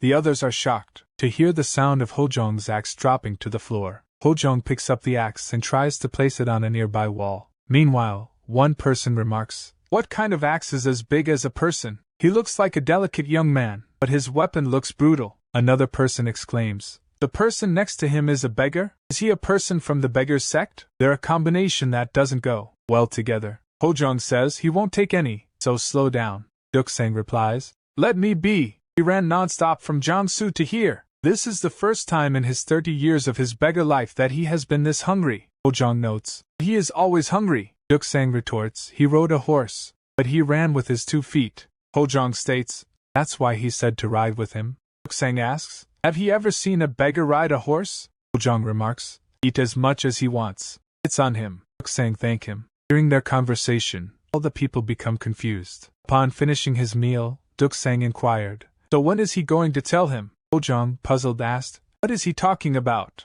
Duksang proceeded to explain that they were in the Hinam area, right next to the Yeon Clan, which is quite far from the Yeon Clan. He expressed his curiosity, asking, Just why did he come here? Is dying to know, Hojeong stated. For a very simple reason. Yeon inquired if the first young master of the Yeon clan was in Hinam Shankyu. Servant confirmed that he was. Yeon then pondered the reason for his presence there. Sang remarked that Yeon would likely have received news of their whereabouts by now, would be unaware of their purpose for being there. Additionally, Duksang noted that the spies had been eliminated and the beggars were now controlling information in Jiangsu province. Hojeong noted, "That's right, but he didn't give him time to think since they moved so abnormally fast. He'll be quite anxious. He'll try and contact them at all costs to find out." Yeonhwa added, "They need to make contact for now." Yeon stated, "She is right. But something isn't clear." He pondered. The Yeon clan occupy Hinam. Could it be that they found out about the alliance? No, even if they tortured the spies, they couldn't have found out. Neither Taekyung nor Nile has ever brought up the Yeon clan. Duksang asked so that they are waiting for someone from the Yeon clan to arrive. But Hojeong replied that the Yeon clan would not come. He believed that Yeon would not take action unless he was absolutely certain, as he had always been steadfast in his decisions as the leader of the Murim. Hojeong then stated that the Yeon clan would likely be the first to arrive. In the meantime, Yeon instructed to contact the Yeon clan immediately and to prevent any rash actions by the first young master of the Yeon clan. He advised to send someone from the Yeon clan to investigate this situation promptly. 6 days later, Hojeong was approached by someone who asked, "First young master of the Yeon clan?" Hojeong inquired, "Who is it?" The person, named Yeon replied, "The Yeon clan has come. There's someone who wants to see him, so free up some time." Hojeong stood up and said, "Of course, he will free up time, even if he has none." A little while later, in a nearby forest, Yeon pointed and said, "She's there." As Hojeong moved towards her, Yeon remarked, "Look here, he should drop his weapon before he go." Hojeong smiled at his remark, which angered Yeon who exclaimed, "You bastard!" However, the assassin squad leader of the Yeon clan, Yeon intervened, saying, "Leave him be. That's an enormous axe." He heard that the main weapon of the Green Mountain Yeon clan was the sword. "Isn't it heavy to carry that around?" Hojeong placed the axe on the ground, and upon hearing the sound, she became quiet. Hojeong inquired, "State her business." The woman asked, "Where's the beggar?" She kept looking for him but couldn't find him. Hojeong replied, "He doesn't know." "So what business does she have?" The woman remarked, "Don't be too hasty, little brother. The night's long, so let's calmly talk." Hojeong asked, "Does she not understand what he is saying? Then he will speak instead. There was a spy who's been hiding in his clan for the past 10 years. The woman inquired, "What is he talking about all of a sudden?" Hojeong continued by saying, "It caused him a lot of pain, having to weed out all the spies and sort everything out. Really, both him and his father diligently ran around, and there were jackals who had joined forces with that stupid clan to try and devour his clan." The woman stated, "Spies? Jackals? She doesn't know what he is talking about." Hojeong noted, "It's funny if she think about it, because the bastards who are most desperate are the Yeon clan. But she came first? It's almost as if she received a request to capture him. She thought to herself, could this bastard have used himself as bait to lure them in?" Hojeong declared that he was going to kill them all anyway, but demanded an answer. Were they the jackals he was looking for? She sighed and admitted that they were indeed the assassin squad, ordered to meet him and find out his plans, even by force if necessary. She had wanted to handle the situation gently, but since he already knew everything, there was no point in trying to deceive him. She ordered his squad to make him kneel. As Yeon prepared to attack, Hojeong swiftly moved behind him and delivered a strike that made Yeon vomit blood and pushed him forward. Seeing Yeon rushing towards him, and she used the technique to grab him and prevent him from falling. Hojeong rushed between the squad and struck the ground with his axe, causing a disturbance in their vision. She wondered what has happened, noticing blood on her cheek. She immediately focusing her ki in her eyes to locate him. Feeling murderous intent behind her, she ordered her squad to attack while pointing north. The squad members rushed towards Hojeong from all directions, but instead of injuring him, their weapons broke and they were all get injured. She closely observed Hojeong, and wondered what was enveloping around his body, a black tortoise, a divine beast, or a spirit. Hojeong warned that if they tried to run, he would cut their legs, demanding that they kneel before him, while another squad of assassins from the Yeon clan surveyed the area, employing sound transmission to talk with one another. One of them reported back that there is no issues here, so they are retreating. They were unexpectedly ambushed from behind. 2 squad members were struck and rendered unconscious. The person that struck them was from the Beggars sect. The Beggars group immediately surrounded the assassin squad. Duksang remarked Yeon Hojeong, "It's just as he said. How did he predict this so perfectly?" A member of the assassin squad exclaimed, "Is he the successor of the Beggars?" Duksang noted, "Honestly, he was a bit doubtful." He recalled what Hojeong had said to him earlier, that 2 clans were working together to bury their clan. He had thought at that time that only those from the unorthodox factions would do such things. Back to the present, Duksang noted, but they recognized him in an instant? As expected, even though they are of the Orthodox faction, they are doing such things. Strongest clan in the world, my ass. Throw away that title and throw away their testicles while they are at it. You fucking bastards. He ordered his subordinates to attack them. On the other hand, Hojeong swiftly killed those who attacked him, killing them with a single swing of his axe. Witnessing this, Myeong-du shouted, "His subordinates are dying," and rushed towards Hojeong, yelling he will rip him to death. Despite Myeong-anji's attempt to stop him, he did not listen. As Myeong-du approached Hojeong and attempted to strike him, Hojeong moved with great speed, slicing him in 2 and killing him instantly. Shocked and enraged, she clenched her fist tightly. The individual behind her reported using sound transmission, saying, "Dark 7, they have lost contact with the 5 men who went to scout. Let's go back to the branch." She did not back down, even when he asked what she was trying to do. She stated, if nothing else, she will subdue him, even if she must use the secret arts. Both of them then ran away from Hojeong. Observing her, Hojeong remarked, "Forest where long weapons are at a disadvantage. She is using her head," assassin squad leader of the Yeon clan. Shortly after fleeing from Hojeong, the individual arrived at the location where they had lost contact with their scouts. Upon discovering all of them tied to trees with ropes, he was taken aback. Approaching one of the scouts, he urgently inquired, "What happened? Who did this to them?" The scout simply replied, "B." Perplexed by the response, he pressed for clarification, asking, "What do you mean by B?" Meanwhile, Duksang emerged from behind with a stick and swiftly struck him on the head, causing him to collapse unconscious to the ground. Duksang declared, "They are cleaners of the streets," and instructed his subordinate to restrain the fallen individual as well. As the subordinate moved to comply, Duksang contemplated the situation, recognizing the need for more evidence before taking further action. He acknowledged the involvement of the Yeon clan as the opponent, emphasizing the importance of avoiding reckless actions that could incite public backlash against the Yeon clan or the Beggars sect. Planning to revisit the situation after young Master Yeon captured the final person, Duksang maintained a professional and strategic approach to the unfolding events. In that moment, he detected Hojeong's hostile intentions. Channeling his inner energy, he swiftly cleared a path with his stick and utilized the 10,000 village autumn gust technique to approach Hojeong, stating, he instructed him to apprehend them alive, not to kill them. Meanwhile, Hojeong ventured into the thick forest, trailing Myeong-anji, the leader of the Yeon clan's assassin squad, which taking cover behind a tree, he employed the 4 guardian gods technique to shield himself from potential ambushes. Contemplating the situation, she pondered, what is that peculiar sound? Is he harnessing some kind of monstrous power within him? It seems formidable, akin to the martial arts of the main clan.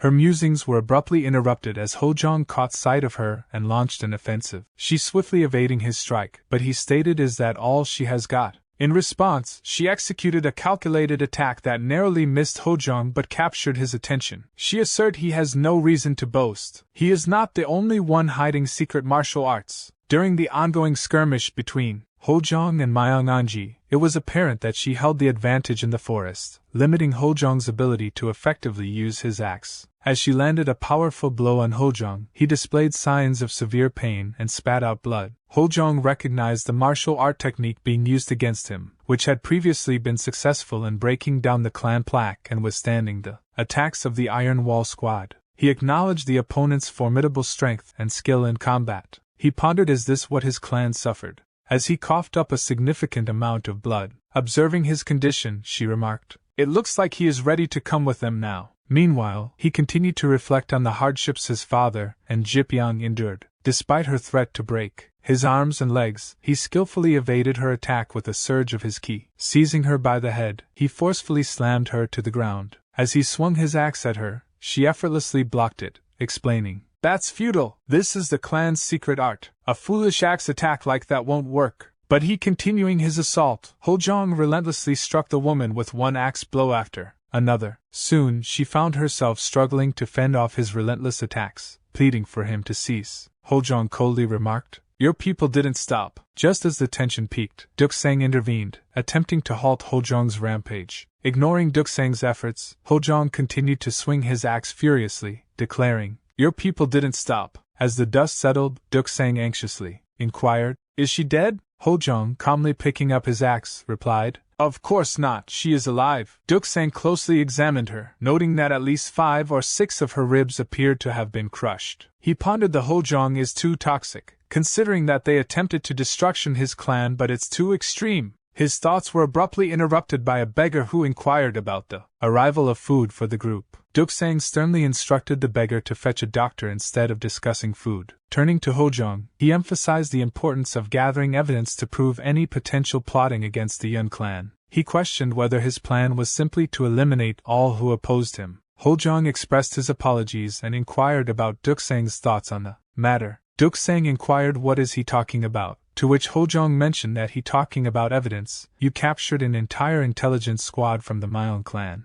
Duksang stated that more concrete evidence is needed, as simply interrogating the captured individuals may not be enough if the Yeon Clan denies involvement. He emphasized the need for time to fully assess the extent of the Yeon Clan's activities, suggesting that a squad of similar size may be hidden in Jiangsu as well. When asked about the timeline for the investigation, Duksang estimated that it would take approximately 1 month, even with assistance from the Dragon Head Union leader. Hojeong considers the current situation to be too late and questions if there is a faster yet reliable alternative. He then inquires about the difficulty of taking down either the Gyujimyeong or the Yeon Clan. Duksang responds by likening the question to comparing the strength of a tiger and a lion, stating that the Yeon Clan would be the harder opponent. When asked why, Duksang explains that it is due to their prestigious history and the perception of them in the world. Hojeong agreed with him and believed that the Gyujimyeong clan's history spans approximately 100 years, making it incomparable to the Yeon Clan.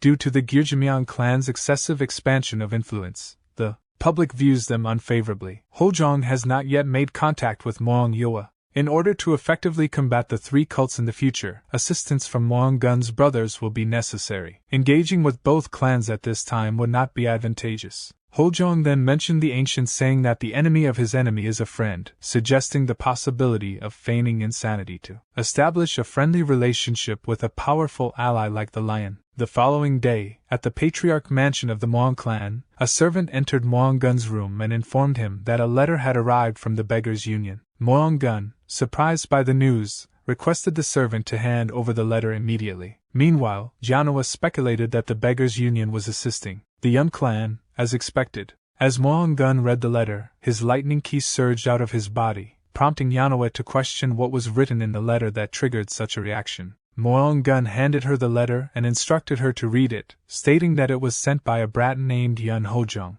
She inquired if he was referring to the first young master of the Yeon Clan. Yeon Gun smiled and confirmed that it was indeed the elder son of patriarch of the Yeon Clan, which he found impressive. He jokingly asked when he had managed to raise such a monster with his seemingly dull appearance. As she carefully read the letter, she was taken aback by its contents, which suggested that they should come to Hunan together to bury the Yeon Clan. Yeon Gun read a letter from Hojeong.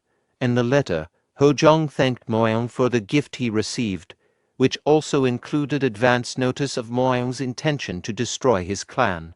Hojeong sarcastically appreciated the gift from the Gyujimyeong clan's intelligence organization, saying it relieved his stress. He acknowledged that Yeon was curious about his thoughts and promised to share them. However, he first asked Yeon if the goal was to become the Murim Alliance Leader, implying that Yeon aimed to destroy both his clan and the Yeon Clan. Yeon Gun read the letter and thought about his lifelong goal and dream of becoming the Murim Alliance Leader. He was surprised that a young man could see through his ambitions so clearly. He continued reading Hojeong's letter, where Hojeong expressed genuine admiration for Yeon's ambition, stating that he also would use any means to achieve his goals.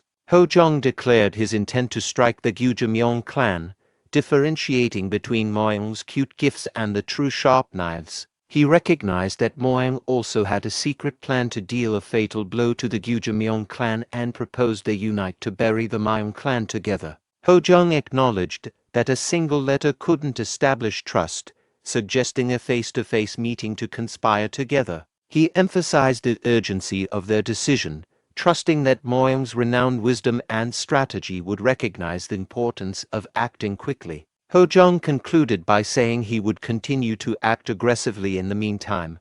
Yeonhwa questions whether a letter could be a trap. Myeonggun responds that it likely isn't, suggesting that the writing style reflects the author's personality. He believes the person would confront challenges directly and with pride rather than through deceit. This indicates confidence in their abilities, implying that they wouldn't be overly concerned if the proposal fails.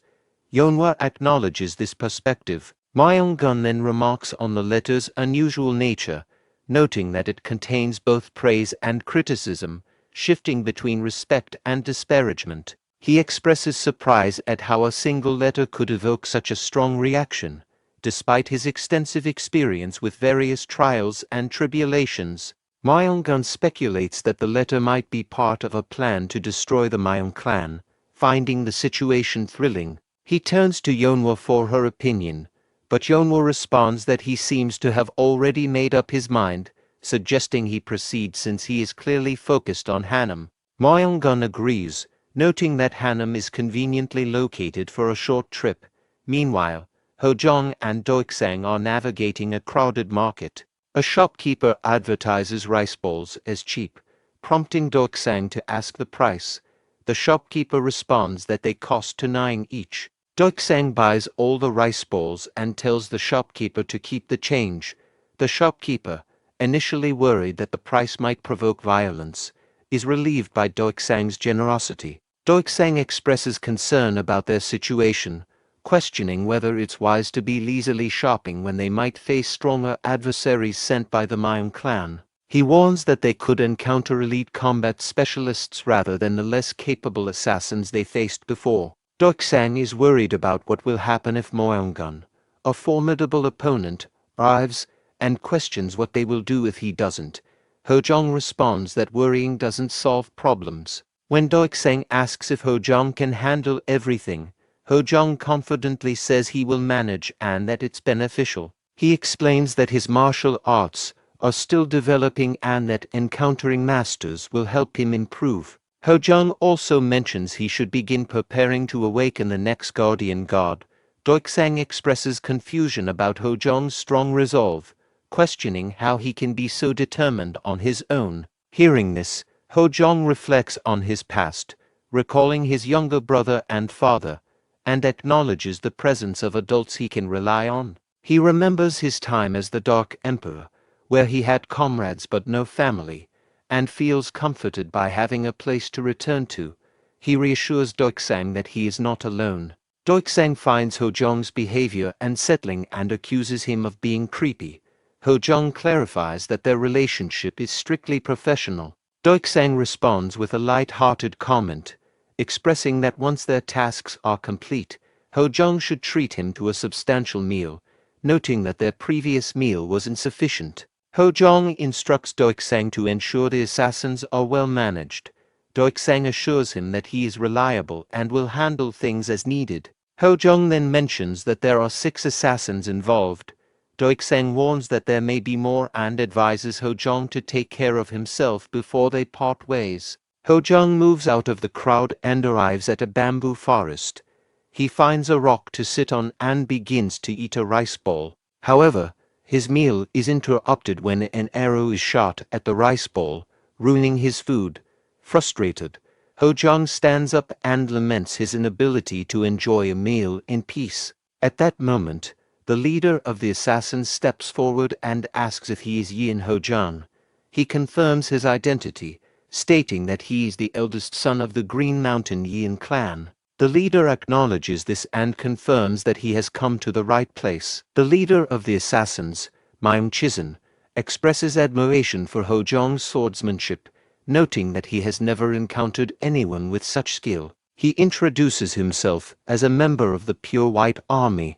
Hojeong responds with surprise, stating that he has never heard of the pure white army and questions whether it is different from the group of thugs he previously encountered. Chizun reacts with surprise, asking if Myeong-onji failed to mention the name of her unit. Hojeong laughs off the mention of thugs, recalling that he dispatched them effortlessly with his axe, as if it were on fire. This provokes the assassins, who become angry and prepare to attack Hojeong. However, Chizun unexpectedly apologizes for sending his inexperienced niece to confront Hojeong, acknowledging the mistake and showing respect. Hojeong acknowledges that the encounter was a worthwhile challenge, and notes that Chizun seems different from what he initially expected. He anticipated Chizun would lose his composure and attack recklessly, but Chizun appears disciplined and skilled, unlike the previous opponents. Chizun then asks if Myeong-onji used any secret techniques against Hojeong.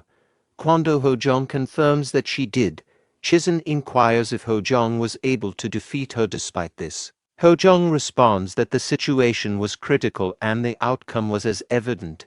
Chizun explains that he does not rely on secret techniques, despite the patriarch's belief in them. He emphasizes that a warrior's strength and ki come from rigorous training and refinement, not merely from lineage or secret techniques. Since Hojeong has witnessed their clan's secret techniques, Chizun states that he cannot allow him to live, drawing his sword in preparation for combat.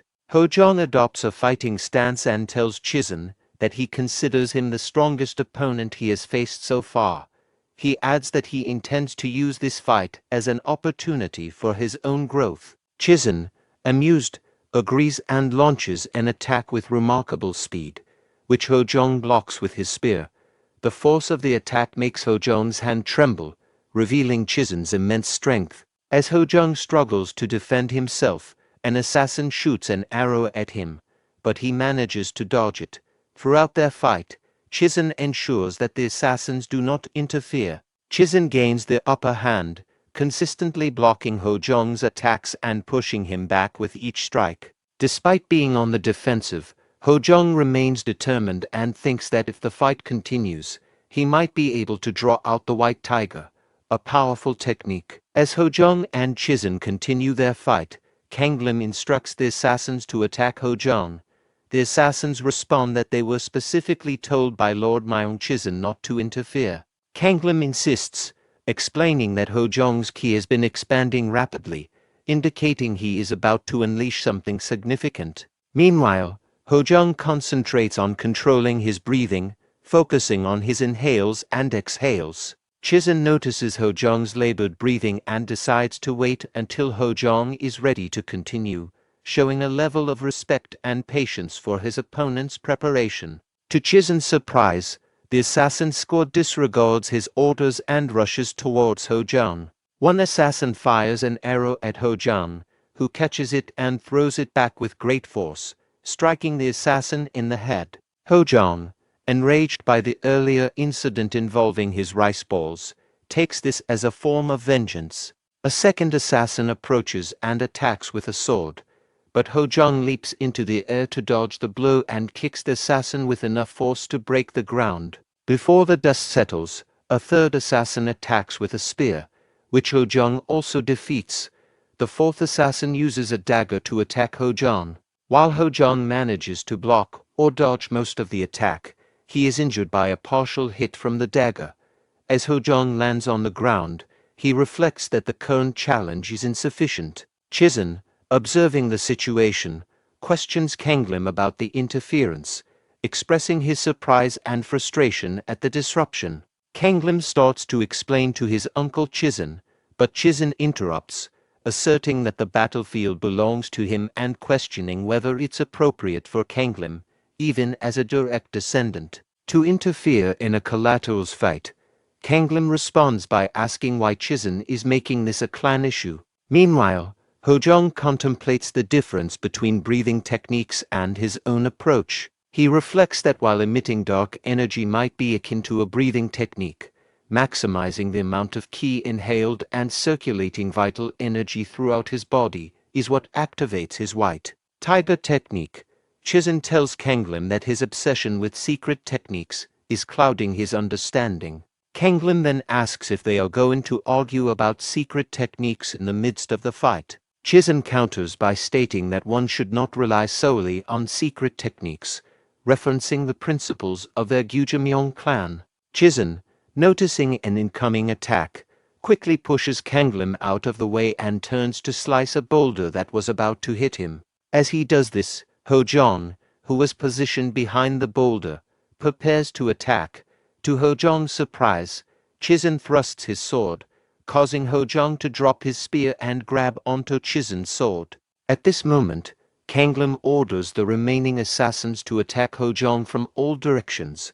As the assassins close in on him, Hojeong grinds his teeth and begins absorbing ki from the surroundings. Seeing this, Chizun shouts for everyone to retreat from Hojeong. But it is too late. Hojeong's absorbed ki manifests as a massive white tiger, accompanied by a powerful roar. The roar of the white tiger from Hojeong causes the assassins to tremble and fall to the ground. Chizun observes this and recognizes it as a true display of martial arts skill.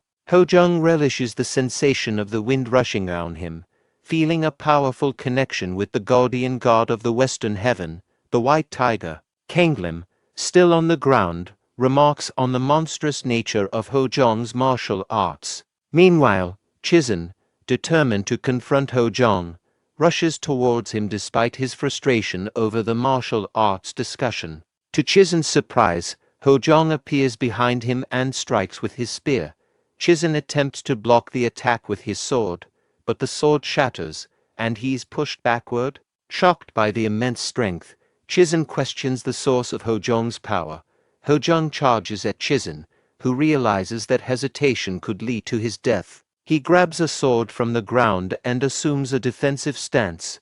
The assassins try to intercept Hojeong but are easily defeated. Hojeong then unleashes 9 gale slashes of the white tiger towards Chizun. Seeing Hojeong's attack, Kanglin warns his uncle, Chizun, to dodge. However, Chizun, determined, presses forward and continues to fight Hojeong. Despite his efforts, Chizun's sword eventually breaks. Furious, Chizun renews his attack, but Hojeong defends effortlessly and counters with a full-force assault. This causes explosions of ki and raises a cloud of dust. As the dust settles, Kanglin finds Chizun's lifeless body beneath Hojeong's spear. Hojeong removes his spear and reflects on Chizun's strength, noting that his swordsmanship almost reminded him of his father. Turning to Kanglin, Hojeong asserts that Chizun was a far superior individual compared to Kanglin, a collateral member of the Yeon clan. Using the white tiger technique, Hojeong tells Kanglin to quietly serve as a messenger to his father. At the Yeon clan, Yeon-chun, distressed, questions his son Kanglin about the circumstances of his injuries. The doctor reports that while the immediate crisis has passed, Kanglin is in severe shock and will require around 3 months and 10 days to recover. Yeon-chun, frustrated, throws the doctor against the wall. He then picks up Kanglin and demands to know if this is the work of the Dam Master Manipulator, insisting Kanglin answer. Trembling, Kanglin attributes his condition to the teachings of the tiger ancestors. Yeon-chun, puzzled by the mention of the tiger, wonders if the individual responsible is truly a significant threat. He then asks about Chizun's whereabouts and what led to Kanglin's current state. He is informed that Chizun is dead, along with the warriors and female assassins who accompanied him. Realizing the implications, Yeon-chun concludes that Yeon Hojeong, who defeated Chizun, possesses martial arts skills and strength surpassing even Chizun's. The person confirms this assessment, suggesting Hojeong is indeed a formidable adversary. Yeon-chun reflects that Chizun was one of the top 10 skilled individuals even among the collateral branches, and he realizes that the saying like father, like son does not hold true in this case. He orders the release of the blue wolf. Surprised, the person asks if Yeon-chun is certain, noting that there will be public scrutiny. Yeon-chun responds that given Kanglin's severe condition, reputation is irrelevant. He also points out that they are unsure of the fate of his daughter, Onji. He asserts that to deal with a dangerous opponent like Yeon Hojeong, It's best to unleash a formidable force like the Blue Wolf. The person agrees to follow the command. Later, he moves to a secure building, unlocks it, and enters, addressing the ferocious Blue Wolf inside. As the Blue Wolf's eyes glare at him from all directions, he instructs the team to step up their efforts. Hojeong is meditating in a forest, focusing on maintaining balance with the tortoise and clearing away dark energies through a breathing technique. He then works on restoring his ki using the White Tiger's energy. The White Tiger's energy is intense and demanding, requiring well-trained muscles, ligaments, and joints to control it effectively. Hojeong feels that his rigorous training has finally paid off, as the energy now seems to align better with his body. Realizing he's alone, he decides to test his new abilities. He moves forward using the White Tiger's stance and performs an attack known as the White Tiger's Dominion. After evaluating the power of his attack, Hojeong wonders if it's still insufficient despite his efforts. He considers pushing himself to the extreme, but decides to eat first. Later, as he enjoys a meal and drink at a restaurant, he feels rejuvenated. At that moment, a girl taps his cup with him and introduces herself, saying she's also alone and would like to join him. She notes that she likes outsiders and asks if he's from around there. The girl asks Hojeong what he thinks and offers to introduce him to charming places in Hunnam. Hojeong invites her to sit, and she chooses to sit on his lap, commenting on his unfamiliar but attractive face and asking where he's been. Hojeong explains he's been in the mountains for about 8 days. She finds this amusing and introduces herself as Nangpo. She then asks if she can call him young Master Yeon. Hojeong agrees, saying she can call him that as much as she likes. Nangpo comments on Hojeong's impressive acts, marveling at how he wields such a large weapon with his slender physique. Hojeong laughs and retorts that her attempts at flattery are obvious and that her bloodthirsty demeanor is off-putting. Nangpo realizes her cover has been blown, turns to leave, and remarks that her usual tactics didn't work this time. Hojeong tells her that her approach was poor and that she should have hidden the poison better. Nangpo acknowledges the suggestion, but Hojeong dismisses it, asserting that her plans are futile because he intends to deal with her and her clan himself. Nangpo responds to Hojeong's threat by asserting that he doesn't truly know her or her group, hinting at their formidable nature. She points out that everyone who has encountered her group has died, and she questions if Hojeong is familiar with the Hyeongsan Swordmaster, the last member of the Hyeongsan faction. Nangpo brags that it only took 5 members of their Blue Wolf squad to capture him, dismissing the Swordmaster's reputation as overrated. Hojeong is surprised by the ease with which they handled such a reputed master and asks how many members of her squad are present this time. Nangpo boasts that all 70 members of the Blue Wolf group are present and claims that even the 13 seats of Divine Heaven would struggle against them. She suggests their prowess is so great that they could defeat the most powerful figures in the martial world and display their severed limbs. However, Hojeong interrupts, dismissing her claims as nonsense. He explains that the 13 seats of Divine Heaven, which include the 10 Divine Emperors and the 3 Lords, are superhumans capable of shaking the martial world. Hojeong argues that even if the Blue Wolf group had 700 members, they would still be no match for his father alone. Nangpo, intrigued by Hojeong's confidence, expresses excitement at the idea of capturing both him and his father as a souvenir. She laughs, enjoying the challenge of being underestimated, and predicts that overconfident people like Hojeong often meet an early end. As she leaves, she tells him she'll see him the next day. All the tables and patrons on Hojeong clear out with Nangpo. Hojeong, observing this, realizes there are indeed 70 of them. He then senses another significant presence and recognizes it as the patriarch of the Yeon Clan, Yeon, and his daughter arriving. Yeon, a powerful figure known as the Sword God and a comrade in arms from past conflicts, is both an ally and an adversary. Hojeong considers what message to send and decides on what message to relay. At port, Yeon reviews a spy report and sighs, expressing disappointment that their trip to Hanam seems to have been in vain. Yeonhwa asks for clarification, and Moyeon explains that the patriarch of the Yeon Clan is attempting to capture Yeon Hojeong and has deployed the Blue Wolf Squad for this purpose. Yeonhwa is shocked, recognizing the Blue Wolf Squad as a notorious group known for their brutality. They would go to extreme lengths, such as poisoning wells or burning villages, to capture their target. There was even a case where they gruesomely tore apart a child in front of people to capture a Yeon faction member known for his strong sense of justice. Moyeon remarks that dealing with the current situation is more about mental strength than skill, suggesting that a young man like Yeon Hojeong, who is still rising to prominence, may struggle with it. At that moment, a beggar approaches Moyeon asking for a donation. Moyeon gives him some money, and the beggar, as he walks away, informs Moyeon that young Master Yeon has requested a meeting the following day and will be preparing beforehand. Moyeon laughs at this and comments to Yeonhwa that Hanam is indeed an interesting place, implying that it's a place of significant challenges. After a night's rest, Hojeong wakes up early, checks his weapon, and feels prepared. He opens the window and throws a dagger, killing a Blue Wolf Squad member immediately. The other members are confused by the sudden attack, and Hojeong declares that it's time to begin his cleaning process.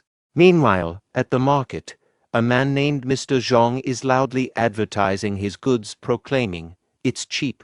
Another shopkeeper questions Mr. Zhong, suggesting that he might be selling his items too cheaply.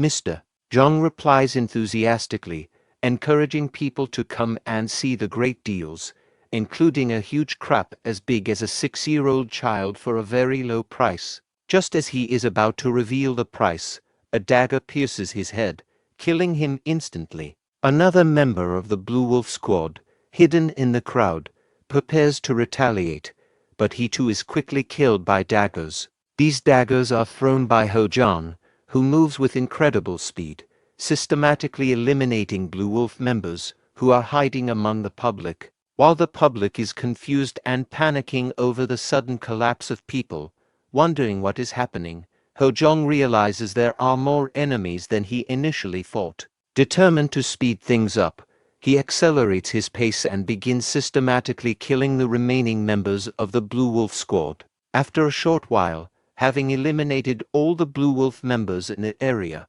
Hojeong assesses the situation and senses that the place with the strongest murderous intent is still nearby.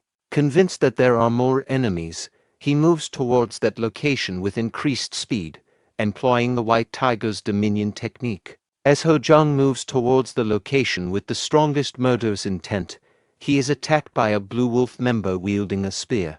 Hojeong blocks the spear with his axe and then kicks it back, killing the attacker as the spear strikes his head. Suddenly, a barrage of attacks comes from above the mountain. Hojeong dodges with remarkable speed and begins punching the mountain while continuing to evade the onslaught. After delivering 10 powerful punches, he stops and turns to face the remaining Blue Wolf members, declaring that everything needing to be cleaned up is concentrated in one place. Nangpo, the leader of the Blue Wolf group, confronts Hojeong, asking aggressively, "What the hell is he?" Hojeong responds calmly, reminding Nangpo that they had already introduced themselves the previous day. Nangpo dismisses Hojeong's calm demeanor, marking his apparent lack of worldly experience. Hojeong challenges Nangpo to fight, indicating he needs to finish the confrontation before sunrise. Smiling, Nangpo orders his members to use poison. A cloud of poison envelops Hojeong, while the Blue Wolf members protect themselves with cloths. Nangpo shouts, calling Hojeong a fool and predicting that the poison will soon choke him. He boasts that even if Hojeong escapes the smoke, he will be stabbed to death, emphasizing their role as hunters. Nangpo's laughter was interrupted by Hojeong, who declared that the hunt had started. Using his White Tiger technique, Hojeong directed poison smoke towards the Blue Wolf members, causing them to cough uncontrollably. Nangpo, hiding behind a Blue Wolf member, initially confused by the gust of wind, was shocked to see a White Tiger manifest from Hojeong's ki. Hojeong taunted Nangpo, dismissing her previous arrogance and attacking the mountain where the Blue Wolf group was located. The attack caused the mountain to collapse, triggering a landslide. Nangpo attempted to escape, but was caught in the landslide and buried under rocks, realizing that Hojeong's power might involve void penetration technique similar to what he used earlier on the rock. Late at night, Myeong-gun and his daughter Yeonhwa were about to retire to their rooms when a servant approached and asked if Myeong-gun would like to go to bed. Yeonhwa added that it was getting late. Myeong-gun acknowledged the time and they started heading towards their rooms. At that moment, they smelled a strong odor of blood and noticed Hojeong arriving. Hojeong moved towards the table, and both Myeong-gun and Yeonhwa returned to the table. Myeong-gun lit a candle using his key and commented that he had been concerned that Hojeong might not show up. Hojeong placed his axe aside as he approached the table where Myeong-gun and Yeonhwa were seated. Myeong-gun, noting Hojeong's presence, asked if he was indeed the eldest son of the Green Mountain Yeon Clan, as rumored. Hojeong confirmed his identity, introducing himself as Yeon Hojeong. Myeong-gun responded with a courteous introduction, stating he was the patriarch of the Yeon Clan. After their formal greetings, they sat around the table. Myeong-gun remarked on Hojeong's lateness, to which Hojeong explained that the cleaning process had been challenging. Myeong-gun then inquired if Hojeong had managed to eliminate all of the Blue Wolf squad. Hojeong replied that he had not. Myeong-gun expressed skepticism about Hojeong's earlier claims, questioning if his talk of wiping out the Blue Wolf squad was merely boastful. He noted that there are appropriate times for pride and times when it is not warranted. Hojeong interrupted, detailing the outcome of his efforts. 61 members of the Blue Wolf squad had been either buried or killed, 6 had been dismembered beyond recognition, and he had captured 2 survivors, each with one arm severed, whom he sent to the Yeon Clan. Myeong-gun was astonished by the rapid and thorough elimination of the Blue Wolf squad, reflecting on how Hojeong had achieved this in just half a day. Hojeong, reflecting on the aftermath of his actions, asked if the Yeon Clan patriarch's reaction to the mutilated Blue Wolf squad members was striking. Internally, Hojeong was unsettled by Myeong-gun, whom he now recognized as the person responsible for his death. Despite Myeong-gun's lack of awareness about Hojeong's true identity, Hojeong was well acquainted with him due to his past experiences. Myeong-gun then criticized Hojeong's actions, stating that they were a grave mistake. Hojeong questioned why his actions were considered a mistake. Myeong-gun explained that the Blue Wolf squad was a significant threat even to the Yeon Clan. By completely destroying them and sending their remains to the Yeon Clan, Hojeong had ensured that the Yeon Clan would have no choice but to respond aggressively. This made it impossible to keep things discreet. Myeong-gun then questioned if the current situation was sufficient to resolve the underlying conflict that led to their meeting. When Hojeong inquired if Myeong-gun was suggesting withdrawing, Myeong-gun replied that he enjoyed the confrontation but proposed that they act as if they had never met. Hojeong thought to himself that Myeong-gun never seemed to face setbacks, and was always calculating his moves meticulously. Hojeong then commented on Myeong-gun's ambition, suggesting that becoming the leader of the Murim Alliance and ruling the greatest clan under heaven must be his lifelong dream. Myeong-gun expressed surprise at how accurately Hojeong had perceived his ambitions, questioning how Hojeong knew so much. Hojeong responded with a laugh, explaining that the desire to lead the Murim Alliance and be the top clan was a common aspiration for those deeply involved in martial arts, particularly for the patriarch of one of the 7 great clans. Meanwhile, Yeonhwa observed that Hojeong responded to Myeong-gun's questions with a smooth, almost serpentine eloquence. However, Yeonhwa noticed a moment of complex emotion in Hojeong's demeanor, possibly a mix of wistfulness and anger, as if he was facing an old, unfortunate fate. Hojeong then mentioned that if Myeong-gun decided to end their current plans, his only option would be to rampage alone. Myeong-gun laughed at this, remarking on the recklessness of youth in the face of the powerful Yeon Clan. In response, Hojeong declared that he would also strike against the Yeon clan with his own hands, in addition to targeting the Yeon clan.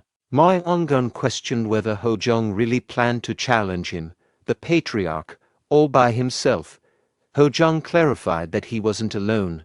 The Beggars sect was also involved. He explained that Yeon would have to contend with the rumors they spread, which alleged that Yeon had spies in the other 6 great clans, was trying to take over their businesses, and was plotting to annihilate them from behind the scenes. Hojeong pointed out that while he only risked his own life, Yeon faced the threat of losing his cherished dream. The 9 great sects and the other 6 great families would closely watch the Yeon clan. He asked Yeon to choose between allying with him or facing hostility from both the Green Mountain Yeon clan and the Beggars sect. Yeon, impressed by Hojeong's insight and perspective at such a young age, laughed and admitted defeat, acknowledging Hojeong's remarkable abilities. Yeonwa observed that it was the first time she had seen her father laugh so heartily. Yeon enthusiastically proposed taking action against the noble family. Hojeong agreed to the plan and added that he was also considering involving the Shaolin sect. Yeonwa supported the idea, noting that the Shaolin sect's prestige, combined with their location, in Hanam like the Yeon clan, would prevent the Yeon clan from daring to oppose them. Yeon suggested adding another step to their plan, convening a temporary martial alliance. He explained that this would involve declaring the Yeon clan as a public enemy, isolating them, and ultimately wiping them out. Hojeong was surprised by this proposal, and Yeon emphasized the gravity of the action, indicating that it would unite other martial forces against the Yeon clan. Hojeong smiled, acknowledging Yeon's suggestion as a decisive move. Yeon appreciated the compliment, stating it was easy to converse with someone smart. Hojeong then inquired whether Yeon had spies not just in the Green Mountain Yeon clan, but also in the Yeon clan. Yeon confirmed that spies were sent to multiple places, not just one, and noted that Hojeong had guessed correctly. Yeon laughed and confirmed Hojeong's correct guess. Hojeong then stood up to leave, and Yeon acknowledged the difficulties Hojeong faced battling the Blue Wolf squad, advising him to rest. As Hojeong was about to leave, Yeon poured himself a drink and told Hojeong not to die, warning that his death would reduce the meeting to just a casual outing. Hojeong reassured him, saying that even if he were struck by the Tang clan's needles, he would manage to survive. Yeon laughed off Hojeong's comment about surviving even if hit by the Tang clan's needles, finding it absurd. Hojeong decided to leave, internally noting that it would soon be Yeon's turn to face challenges. As Hojeong exited the room, Yeon reflected on Hojeong's earlier challenge about choosing between his life and the patriarch's dream. He then turned to Yeonwa and asked for her opinion on Yeon Hojeong. Yeonwa described Yeon Hojeong as arrogant, noting that this was her impression upon first meeting him. While she acknowledged his martial arts skills and courage, she questioned whether the Yeon clan could be toppled by mere bravado. To her, he appeared to be a young man recklessly trying to leverage his father's influence with unrealistic claims. Yeon responded by pointing out that Yeonwa's assessment was harsh, considering Hojeong could have been her husband. He agreed that Hojeong was unsuitable as her partner, but added that if Hojeong had inherited his surname, he would have immediately made him his successor. Yeonwa was taken aback by Yeon's suggestion that Hojeong could have been his successor, feeling that she was always the one on Yeon's mind. Yeon lamented that Hojeong was a talent he desired. Yeonwa proposed eliminating Hojeong in advance, considering he would never join the Yeon clan. Yeon agreed, expressing that Hojeong might be a significant threat, potentially even after the destruction of Yeon clan. Meanwhile, Hojeong arrived at a nearby forest, set aside his axe, and regretted drinking alcohol instead of water. He found the encounter with Yeon particularly draining. Despite the conflict with the Blue Wolf squad, Hojeong sat on the ground, catching his breath and reflecting on his recent experiences. He meditated and thought about the events leading up to his current state, awakening the tortoise during a fight with Mabang, confirming that the Yeon clan was behind recent troubles, engaging in battles with assassins, and facing Myeong Chizun, a formidable opponent.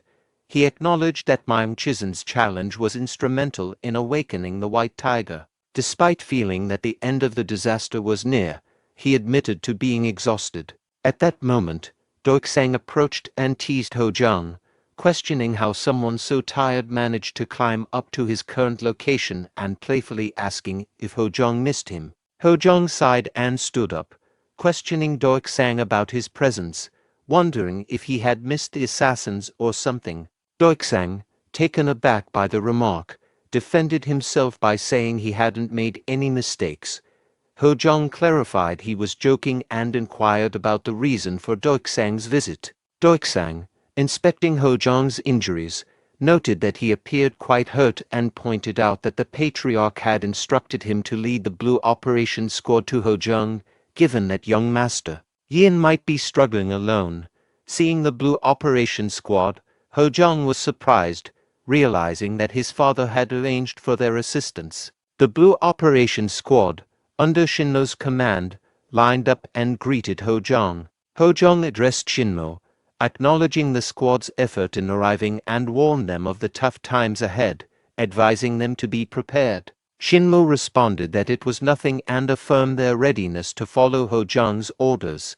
Hojeong instructed his team to proceed. Meanwhile, at the Yeon Clan, Patriarch Myeong-chun expressed his frustration to Myeong-woo-san. He was outraged by the continued failure to capture Hojeong, despite their extensive efforts, which included sending assassins, Myeong Chizun, and the Blue Wolf Squad. He viewed the situation as a significant disgrace. Myeong-woo-san suggested using the Blue Wolf Squad once more, despite their previous failure.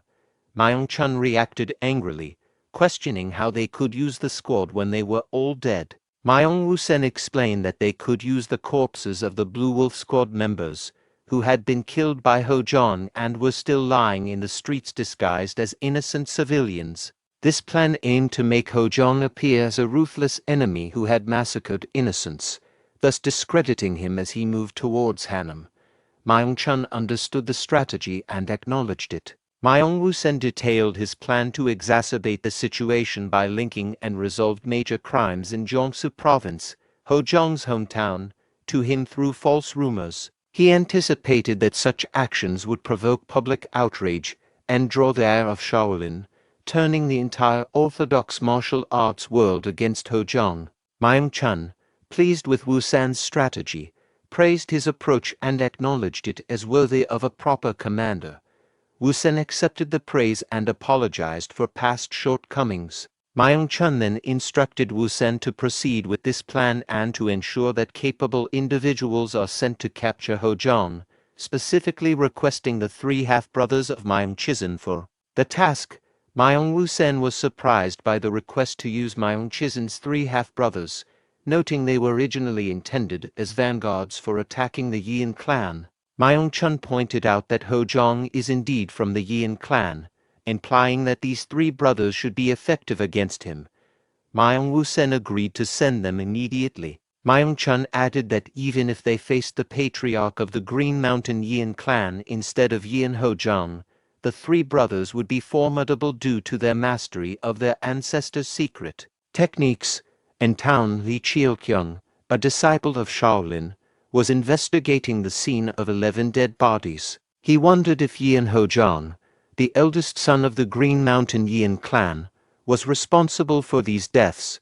From a distance, two people discussed him. The first person asked about Lee Cheol-kyung's involvement, while the second person explained that he was the well-known secular disciple of Shaolin who leads the Diamond Fist Gate. They concluded that Lee Cheol-kyung's involvement indicated that even Shaolin could no longer remain passive about the situation. Lee Cheol-kyung's student listed several unresolved criminal cases attributed to Yeon Hojeong: the Hushan fire incident in Gyeongsu Province 5 years ago, the murder of a courtesan in Shangzhou 3 years ago, and the mass suicide of the Hemin family 2 years ago.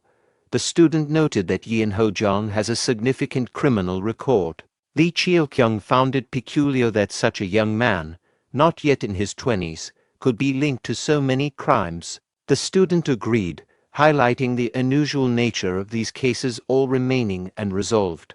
A person inspecting the dead bodies told the student that one of the deceased was not Mr. O, the pharmacist, based on their 20 years of experience in the market. The student asked how he could be sure, and the person confidently identified Mr. O's face. The person also noted that another body was not Mr. Cheon. A person examining the bodies questioned why strangers were found dressed in the clothes of locals, expressing concern about the missing locals. Lee Cheol-kyung, overhearing this, thought something was wrong and wondered about the true identity of the deceased. Another student of Lee Cheol-kyung arrived in a hurry, calling out to his master and urgently stating that the situation was serious and required Lee Cheol-kyung's immediate attention. Lee Cheol-kyung and his student arrived at the mountain where Yeon Hojeong had killed the leader of the Blue Wolf Squad. They encountered the gruesome scene of the crushed bodies of the Blue Wolf Squad members. One of Lee Cheol-kyung's students, overwhelmed by the sight, began to vomit. Another student instructed to clear the bodies before sunset and urged everyone to work quickly. As Lee Cheol-kyung examined the numerous dead bodies, he observed that many were either chopped by heavy weapons or trampled, indicating they were not civilians but combatants. He questioned whether Yeon Hojeong was responsible for this massacre and pondered how he could have fought so many opponents single-handedly. He was curious about the level of martial arts skill required to manage such a feat. At that moment, a student rushed to him, announcing that Yeon Hojeong had been sighted at the gate leading to Hyeochang. Upon hearing that Yeon Hojeong had appeared at the gate leading to Hyeochang, Lee Cheol-kyung swiftly used his diamond floating movement technique to head towards Hojeong, determined to see him in person and assess his character. Meanwhile, Yeon Hojeong, accompanied by the Blue Operations Squad, was moving through town. Some civilians shouted accusations at him, calling him a criminal and a villain who had massacred people. However, others observed Hojeong's demeanor and wondered if he could really be the Yeon Hojeong from the rumors, noting that he didn't appear villainous at all. At the gate, a new rival confronted Yeon Hojeong, identifying himself as the Blue Hall leader of the Yeon Clan. He declared that Yeon Hojeong, the eldest son of the Green Mountain Yeon Clan and a suspect in several unresolved Jeongsu crimes, must drop his weapons and surrender immediately. He warned that if Hojeong did not comply, he would capture him himself. In response, Yeon Hojeong charged at the Blue Hall leader, laughing as he attacked. The confrontation resulted in a powerful key explosion. When the dust settled, the Blue Hall leader's lifeless body was found on the ground. After Yeon Hojeong defeated the Blue Hall leader of the Yeon Clan, 2 more members of the Blue Hall advanced to attack him. Hojeong swiftly killed them with his axe. He then commanded the Blue Operations Squad to eliminate the remaining members of the Blue Hall. The squad followed the order and soon killed all the members. Continuing forward with the Blue Operations Squad, Yeon Hojeong proceeded through the town. Observing the aftermath, the civilians realized that Hojeong was indeed the notorious villain they had heard about. At night, a bagger handed Doiksang a sketch titled Murderer and Arsonist of Hojeong. Doiksang inquired about the sketch, and upon reading the back, he saw accusations that Yeon Hojeong had committed arson in the Hushan fire incident, murdered a courtesan in Shangzhou, and caused the mass suicide of the Hemin family, all in Jiangsu province.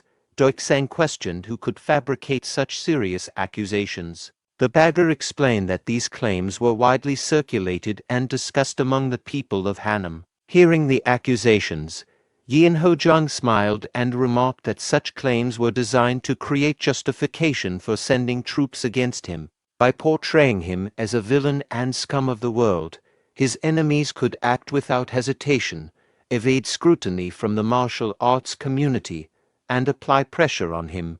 Hojeong then addressed squad leader Shinmo, instructing him to select 10 agile members from the Blue Operations Squad and prepare the rest of the personnel for deployment within 2 days. Shinmo acknowledged the orders and agreed to carry them out. Doiksang asked Yeon Hojeong what he was planning, expressing concern that it seemed dangerous. Hojeong responded that he intended to visit the patriarch of the Yeon Clan, despite Doiksang warning that it was an obvious trap and questioning if Hojeong planned to confront the entire Yeon Clan. Hojeong then instructed Doiksang to gather more evidence of the Yeon Clan patriarch's corruption to send to Moyeongun. Doiksang expressed skepticism, questioning whether they should trust Moyeongun, but Hojeong began to move away, determined to proceed with his plan. Doiksang, frustrated, called out to Yeon Hojeong to wait. As Hojeong considered the situation, he reflected on his current strength and progress. His tortoise key had risen by 2 stages and was 80% complete. His Hyanmu breathing technique had cleared most impurities from his body, and the white tiger's key had strengthened his natural abilities. Although his strength was at its peak since his regression, Hojeong doubted whether he could handle 3 experts at the level of Myeong Chizun. He contemplated that awakening either the Vermilion Bird or Azure Dragon might enhance his abilities and make the challenge more manageable. Outside the Yeon Patriarch's room, Myeong Woosen announced himself but received no response, so he entered the room. He was astonished to find Myeong Chun surrounded by a powerful fire key. Myeong Woosen realized that Myeong Chun had rapidly mastered the Phoenix Divine Technique, a secret art of their ancestors. Myeong Chun, observing Woosen's reaction, asked if he thought it was possible to make even the heavens kneel with such power. Woosen, impressed, agreed and apologized for his surprise. Myeong Chun emphasized that their top priority was to destroy the Green Mountain Yeon Clan and then asked Myeong Woosen about the latest developments. Myeong Woosen presented a letter informing him that the Moyeong Clan Patriarch, Moyeongun, had invoked the right to convene an assembly, and a temporary Murim Alliance would soon be formed. Myeong Chun, realizing the implications, laughed and noted that Moyeongun was making his move. He inferred that Moyeongun planned to use the portrayal of Yeon Hojeong as a villain to publicize the issue and ultimately destroy the Green Mountain Yeon Clan himself. Myeong Woosen acknowledged the situation. Myeong Chun inquired about Yeon Hojeong's situation. Myeong Woosen reported that their plan was proceeding as intended. The blue hole had been used as bait, and the 3 brothers Myeong Huk, Myeong Hien, and Myeong Hwai along with 300 members of the White Dragon unit, were prepared to capture and bring Yeon Hojeong.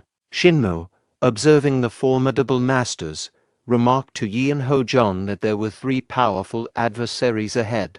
Yeon Hojeong acknowledged that the 3 adversaries were indeed strong, with martial arts skills superior to his own. As he observed them, he experienced a sense of familiarity with their aura but couldn't immediately place it. Then he realized that these individuals were the same ones who had destroyed his clan before his regression. In a moment of intense emotion, Hojeong reflects on whether he has ever truly forgotten his past, particularly the time when enemies destroyed his clan. He questions if his feelings are fear or joy as he faces his adversaries. Fueled by anger and a desire for revenge, he charges at Myeong Huk and attacks him, expressing that he has long awaited this confrontation with his past grudges. A servant informs the patriarch of the Yeon Clan, who is also Hojeong's father, that the Moyeong Clan's patriarch has exercised his right to convene an assembly, and the invitation has reached him. The servant then inquires whether the patriarch plans to attend. The patriarch responds with a firm decision not to go. Instead, he prioritizes another task, instructing the servant to urgently send a message to the Yeon Clan. The servant inquires about the contents of the letter the Yeon Clan patriarch is sending to the Yeon Clan. The patriarch explains that the letter is an accusation against an organization hidden in Jeongsu province that is plotting to take over the Yeon Clan. The letter also reprimands the Yeon Clan's patriarch for falsely accusing the Yeon Clan's eldest son of being a villain. Additionally, it includes a stern warning that if his son is put in danger, the Yeon clan will face severe consequences. The servant, shocked by the boldness of the letter, expresses concern that this action could provoke the Yeon clan to retaliate with violence against the Yeon clan. The patriarch of the Yeon clan decides to send a letter to the Yeon clan, despite the servant's suggestion to wait for the assembly convened by the Yeon clan's patriarch. The patriarch insists on sending the letter because his son, Hojeong, is currently fighting alone against the Yeon clan. He feels that as a father, he must take immediate action to protect his son's life. He orders the servant to deliver the letter as quickly as possible, expressing his hope that Hojeong can endure the situation a little longer. The servant agrees and prepares to carry out the task. Hojeong launched an attack on Myonghak, but was surprised when Myonghak effortlessly blocked it without sustaining any injuries. Confused, Hojeong noticed that there wasn't even a scratch on Myonghak's arm. Myonghak then called out to his brothers, Myonghwa and Myonghien, marking the situation by pointing out that his arm, which blocked the attack, only had a minor scratch, asking if they'd ever seen anything like it. Myonghwa eagerly requested to take a turn in the fight, but Myonghien remarked that it was unlikely, as Myonghak had mastered the tortoise divine technique, making it improbable that either of them would get a chance to fight. Myonghak laughed and encouraged his brothers, saying they could reach his level if they trained enough. While Myonghak was distracted, Hojeong seized the opportunity and landed a spear attack on him, followed by a punch that Myonghak dodged. Determined, Hojeong fought, "If I can't cut you, then I'll crush you," and unleashed his technique, beast-slaying axe strike. However, Myonghak managed to block the attack. As the intense battle continued, the Blue Dragon squad and Shinno moved in to protect Hojeong, but they were pushed back by the overwhelming force of Hojeong's ki. Despite this, Hojeong jumped into the air to launch another attack, but Myonghak caught hold of his axe midair and then kicked Hojeong away, demonstrating his superior strength and skill. Myonghak addressed Hojeong, recognizing him and suggesting that it was time for Hojeong to surrender. He observed that Hojeong's axe emanated a strong murderous intent and criticized him for his repulsive aura, questioning how many people he had killed to emit such a killing presence.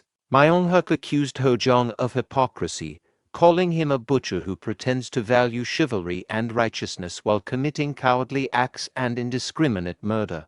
Hojeong, unsettled by the familiarity of Myonghak's unpleasant aura, responded with disdain, questioning the worth of Myonghak's comments on chivalry and righteousness.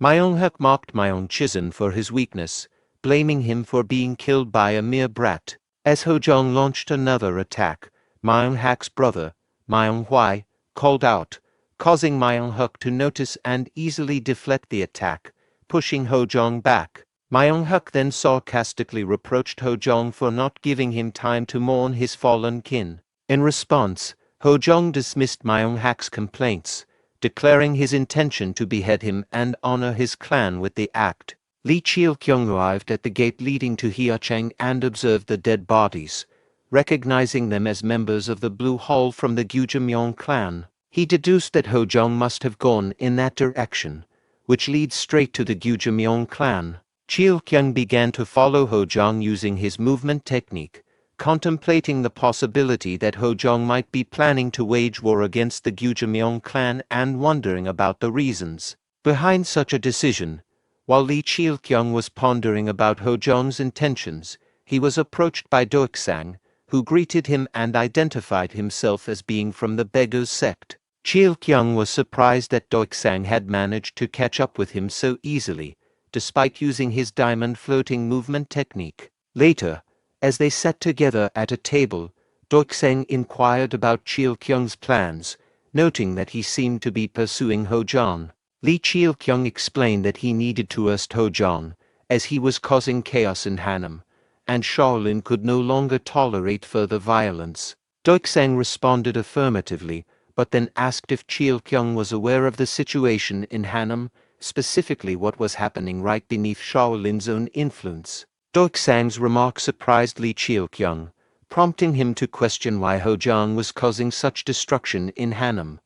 Doiksang noted that Cheol-kyung likely didn't understand Hojeong's motives. He assured Cheol-kyung that Hojeong would explain himself eventually, claiming expertise in dealing with mad lions like Hojeong. During the ongoing battle between Hojeong and Myung-huk attempted to smash Hojeong, who retreated to avoid the attack. Myung-huk then lunged forward to punch Hojeong, but Hojeong blocked the punch with his axe and retaliated with a punch to Myung-huk's face. Myung-huk, however, was unaffected by the punch. As Myung-huk tried to punch again, Hojeong continued to back away to evade the attack. In their fierce battle, Hojeong and Myung-huk clashed, but Hojeong struggled against Myung-huk's powerful attacks and was pushed back. Reflecting on the fight, Hojeong wondered if Myung-huk's experience was affecting the outcome. Myung-huk taunted Hojeong, asserting that his fist, imbued with the spirit phantom technique, was formidable. Despite being knocked down, Hojeong rose and employed his Baeko martial domination technique. Myung-huk responded by crossing his arms to block the attack and countered with the Hwang-Yongwi gap technique. Undeterred, Hojeong then unleashed his Tiger King's 9 Thunder Strikes technique against Myung-huk. As the clash between Hojeong and Myung-huk intensified, Shinmo observed the evenly matched battle and realized the enemy's advantage. Concerned that the combined forces of Myung-huk and his allies might overwhelm Hojeong, Shinmo decided to break the seal and use the Dragon Embrace Divine technique to take down at least one opponent. Meanwhile, Myung-hwi remarked on Hojeong's impressive endurance against Myung-huk, to which Myung-hyeon responded by noting that Hojeong's martial arts seemed familiar. When Myung-hwi inquired about this, Myung-hyeon noticed that Hojeong's fighting style resembled that of the Yeon clan's commander, recalling a past encounter with a clan member. During that fight, Myung-hyeon was knocked to the ground by a punch from his opponent. The opponent had demanded Myung-hyeon repeat his criticism of the Killing Divine technique, to which Myung-hyeon had replied, "If this is the pinnacle of divine techniques," indicating his belief that it was not. The opponent swiftly moved behind Myung-hyeon and attacked, saying, "Then try to withstand this." However, the attack was intercepted by Commander Myung-woo-san, who used the Killing Blood Claw technique. Observers in the crowd commented on the significance of the commander's technique, noting that it was indeed the Killing Divine technique. Another person mentioned that the Patriarch's Phoenix Divine technique was reputed to be the best. The two persons started to fight while each holding the other's collar, argued fiercely. One questioned whether the Divine Dragon technique was being underestimated, while the other claimed the heavy Spirit Phantom technique was the strongest. Commander Myung-woo-sen intervened, addressing the officers of the 54 Blades and reminding them that divine techniques should be used against Baeksanyan, not against each other. The fighter, who had been clashing with Myung-hyeon, agreed to be cautious and began to withdraw from the confrontation. Myung-hyeon thanked the commander for his intervention. In the present, Myung-hwi suggested to Myung-huk that they should join the fight if it continues into the night. Myung-huk, frustrated, addressed Hojeong, saying he needed to finish the fight. Hojeong assessed that he still had about 30% of his strength remaining and decided to use it all in his next strike. He taunted Myung-huk, questioning why he hadn't finished the fight yet and accusing him of just talking big. Myung-huk, enveloped in his ki, declared he would demonstrate the true power of the Spirit Phantom technique and used the Ghost Light East Step. In response, Hojeong used his technique, Immovable Monstrous Pillar, leading to mutual surprise as they both employed similar techniques. Myung-huk then attacked Hojeong with his Spirit Phantom Fist, while Hojeong countered with Triple Ghost Wall. When Hojeong and Myung-huk's fists collided, they were both pushed backward. Hojeong pondered why Myung-huk's technique seemed so similar to his and asked him about the martial art he had learned. While covering himself with the Spirit Turtle Divine technique, Hojeong observed Myung-huk closely and realized that Myung-huk's technique appeared to be a fake version of the Zhuanwu technique. Hojeong recalled his previous fight with the assassin leader Myan Onji and realized that their martial arts were identical, both utilizing the Spirit Turtle Divine technique. He noted that although the appearance was different, the essence was the same as Zhuanwu. He then remembered Ahyen's explanation about the four directional martial lords, who mastered the four martial arts, excelling in offense and evasion. Ahyen had mentioned that these martial lords were renowned for subduing the blood religion disaster 300 years ago. Ahyen's brother interrupted the conversation, reminding that their father had mentioned the Gujimyeong family was established after the blood religion disaster. He explained that their ancestors had supported the four directional martial lords in driving out the blood religion. As Ahyen and his brother moved away from Hojeong, he reflected that the four directional martial lords were likely descendants of the practitioners of the four divine beasts technique. Hojeong realized that the Gujimyeong ancestors likely inherited or stole the martial arts of the four directional martial lords, which explained the presence of similar techniques. His thoughts were interrupted by Myung-huk, who dismissed the idea of a fake Jwonwoo technique. Myung-huk, preparing to attack, declared his intent to kill Hojeong and apologized to their ancestors for confusing a genuine divine technique with a baseless martial art. Myung-huk attacked Hojeong using his technique, Ghost Light East Step. Hojeong, aware that his technique, Immovable Monstrous Pillar, was not intended for sudden execution, prepared himself. He used the true Emperor's mighty defense technique to block and push back Myung-huk, surprising him. Afterward, Hojeong taunted Myung-huk, questioning if this was truly the extent of the sacred power passed down by his ancestors and suggesting that Myung-huk would be better off buried in his grave. Hearing Hojeong's taunts, Myung-huk became enraged and channeled all his ki to prepare a powerful attack. His brothers, concerned, pleaded with him not to kill Hojeong, as they needed him alive. However, Myung-huk, consumed by his anger, did not heed their warnings and used his technique, Spirit Turtle's 18 continuous fists, to aggressively assault Hojeong. While Myung-huk attacked with Spirit Turtle's 18 continuous fists, Hojeong used the Jwonwoo technique to defend himself. As he blocked Myung-huk's strikes, Hojeong reflected on the nature of Jwonwoo, associating it with the north, winter, and the water deity of Gikshu, who controls water. He thought about how tributaries flow into the main river by the natural law of water, symbolizing how the dissipated strength of collateral families would eventually reunite with the main family. As Myung-huk continued his relentless attacks, Hojeong lowered his defense slightly. Myung-huk, noticing this, thought that Hojeong's defense was breaking and prepared to deliver a decisive blow. However, Hojeong anticipated this and easily deflected Myung-huk's punch. Myung-huk, surprised and confused, wondered when his own power had become so weak. Hojeong grabbed Myung-huk by the head and declared he would reclaim everything Myung-huk possessed as a grandmaster. He began absorbing Myung-huk's Spirit Turtle's true energy. Despite Myung-huk's attempts to free himself, he was unable to escape Hojeong's grasp. As Hojeong continued the absorption, Myung-huk began to shrink and lose his muscular build, with his bones protruding visibly from his body. Myung-hwai, observing from a distance, called out to Myung-huk, asking what he was doing. Both brothers were shocked when Hojeong released his grip on Myung-huk, who collapsed to the ground. All of Myung-huk's energy had been absorbed by Hojeong. Hojeong then declared that he had finally succeeded in sending one to their death. Seeing Myung-huk's condition, his brothers, Myung-hwai and Myung-hyen, became enraged and charged at Hojeong. Meanwhile, Hojeong mentally prepared himself, reflecting on the long-standing grudges from his previous incarnation. At the Yeon Clan, Patriarch Myung-chun was seated in a carriage and inquired about the preparations. His subordinate confirmed that 50 hand-blood horses, 50 sword-wielders, and 300 dragon soldiers were ready. At that moment, Commander Myung-woo-sen arrived and informed the Patriarch that the Yeon Clan's Patriarch would soon convene a grand meeting, suggesting they wait a little longer before taking action.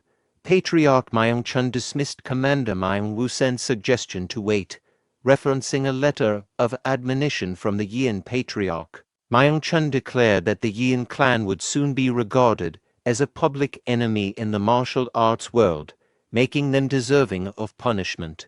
As a result, Yeon Chun resolved to personally deal with Hojeong, stating his intent to punish him himself as the head of the Yeon clan. On the battlefield, Hojeong was engaged in combat with Manhwa and Yeon. As Hojeong blocked Manhwa's attack with his axe, he considered whether Manhwa's technique was related to the vermilion bird. Just then, Yeon attacked from another angle, and Hojeong managed to barely block this attack. Manhwa, seeing that Hojeong was distracted, attempted to strike from behind. However, Hojeong quickly noticed the threat and used his axe technique to repel both Yeon and Manhwa, pushing them back. Yeon readied his phoenix flame hand and charged at Hojeong, but Hojeong countered with the Northern Sky's 12 Walls technique, which cooled down the flames of Yeon's attack. Following this, Hojeong launched a counterattack using the Tiger King's 9 Thunderclip stance. To prevent Hojeong from continuing his assault on Yeon, Manhwa intervened and blocked Hojeong's attack. Manhwa hurried to Yeon, concerned for his brother. Yeon, however, pointed to Yeon, who was completely drained of chi, and suggested that Yeon must have practiced demonic arts. In response, Hojeong laughed and criticized them, claiming that the demonic arts they practiced were improperly adapted from the four gods' martial arts. He asserted that their lack of true understanding had only led to a half-baked technique, which had shortened their lifespans and was ultimately destroying them. Yeon and Manhwa, enraged by Hojeong's taunts, attempted to attack him again, but were easily defeated and killed by Hojeong. Afterward, Hojeong commanded the White Dragon army to summon the head of the Yeon family. The next morning, Yeon Hojeong from the Blue Dragon squad noted that the grand meeting was about to begin, observing that the opposing forces seemed so intimidated by Hojeong's strength that the Blue Dragon squad might not even get a chance to act. Shinlo warned Yeon Hojeong that engaging in a fight would escalate the situation from a duel to a full-scale war, and reminded him that the Blue Dragon squad's primary duty is to protect the young master. Yeon Hojeong acknowledged this and promised to avoid any rash actions or statements. Shinlo reflected on Yeon Hojeong's point about the young master's impressive strength and ability to exploit the enemy's weaknesses. His thoughts were interrupted by a commotion behind him, where a member of the Blue Dragon squad was arguing with someone who insisted he was not a beggar, while the squad member insisted otherwise. Doiksang, looking disheveled, identified himself to Shinmo, who recognized him as Lord Doiksang. Hojeong, barating at the scene, acknowledged Doiksang's presence and questioned why he hadn't attended the grand meeting. Doiksang responded that the matter at hand was more pressing than the meeting itself. Hojeong asked Doiksang if he had lost the Dark Sand squad, noticing the withdrawal of the Yeon clan's White Dragon army. Doiksang then explained that the Yeon family had sent a threatening letter to the Yeon clan's patriarch, which was causing the withdrawal. Hojeong was puzzled by his father's actions and asked Doiksang why the patriarch sent the threatening letter. Doiksang explained that it was to protect Hojeong. Realizing the implications, Hojeong thought that the declaration of war and the withdrawal of the White Dragon army meant they were preparing to directly attack the Green Mountain Yeon clan's main camp.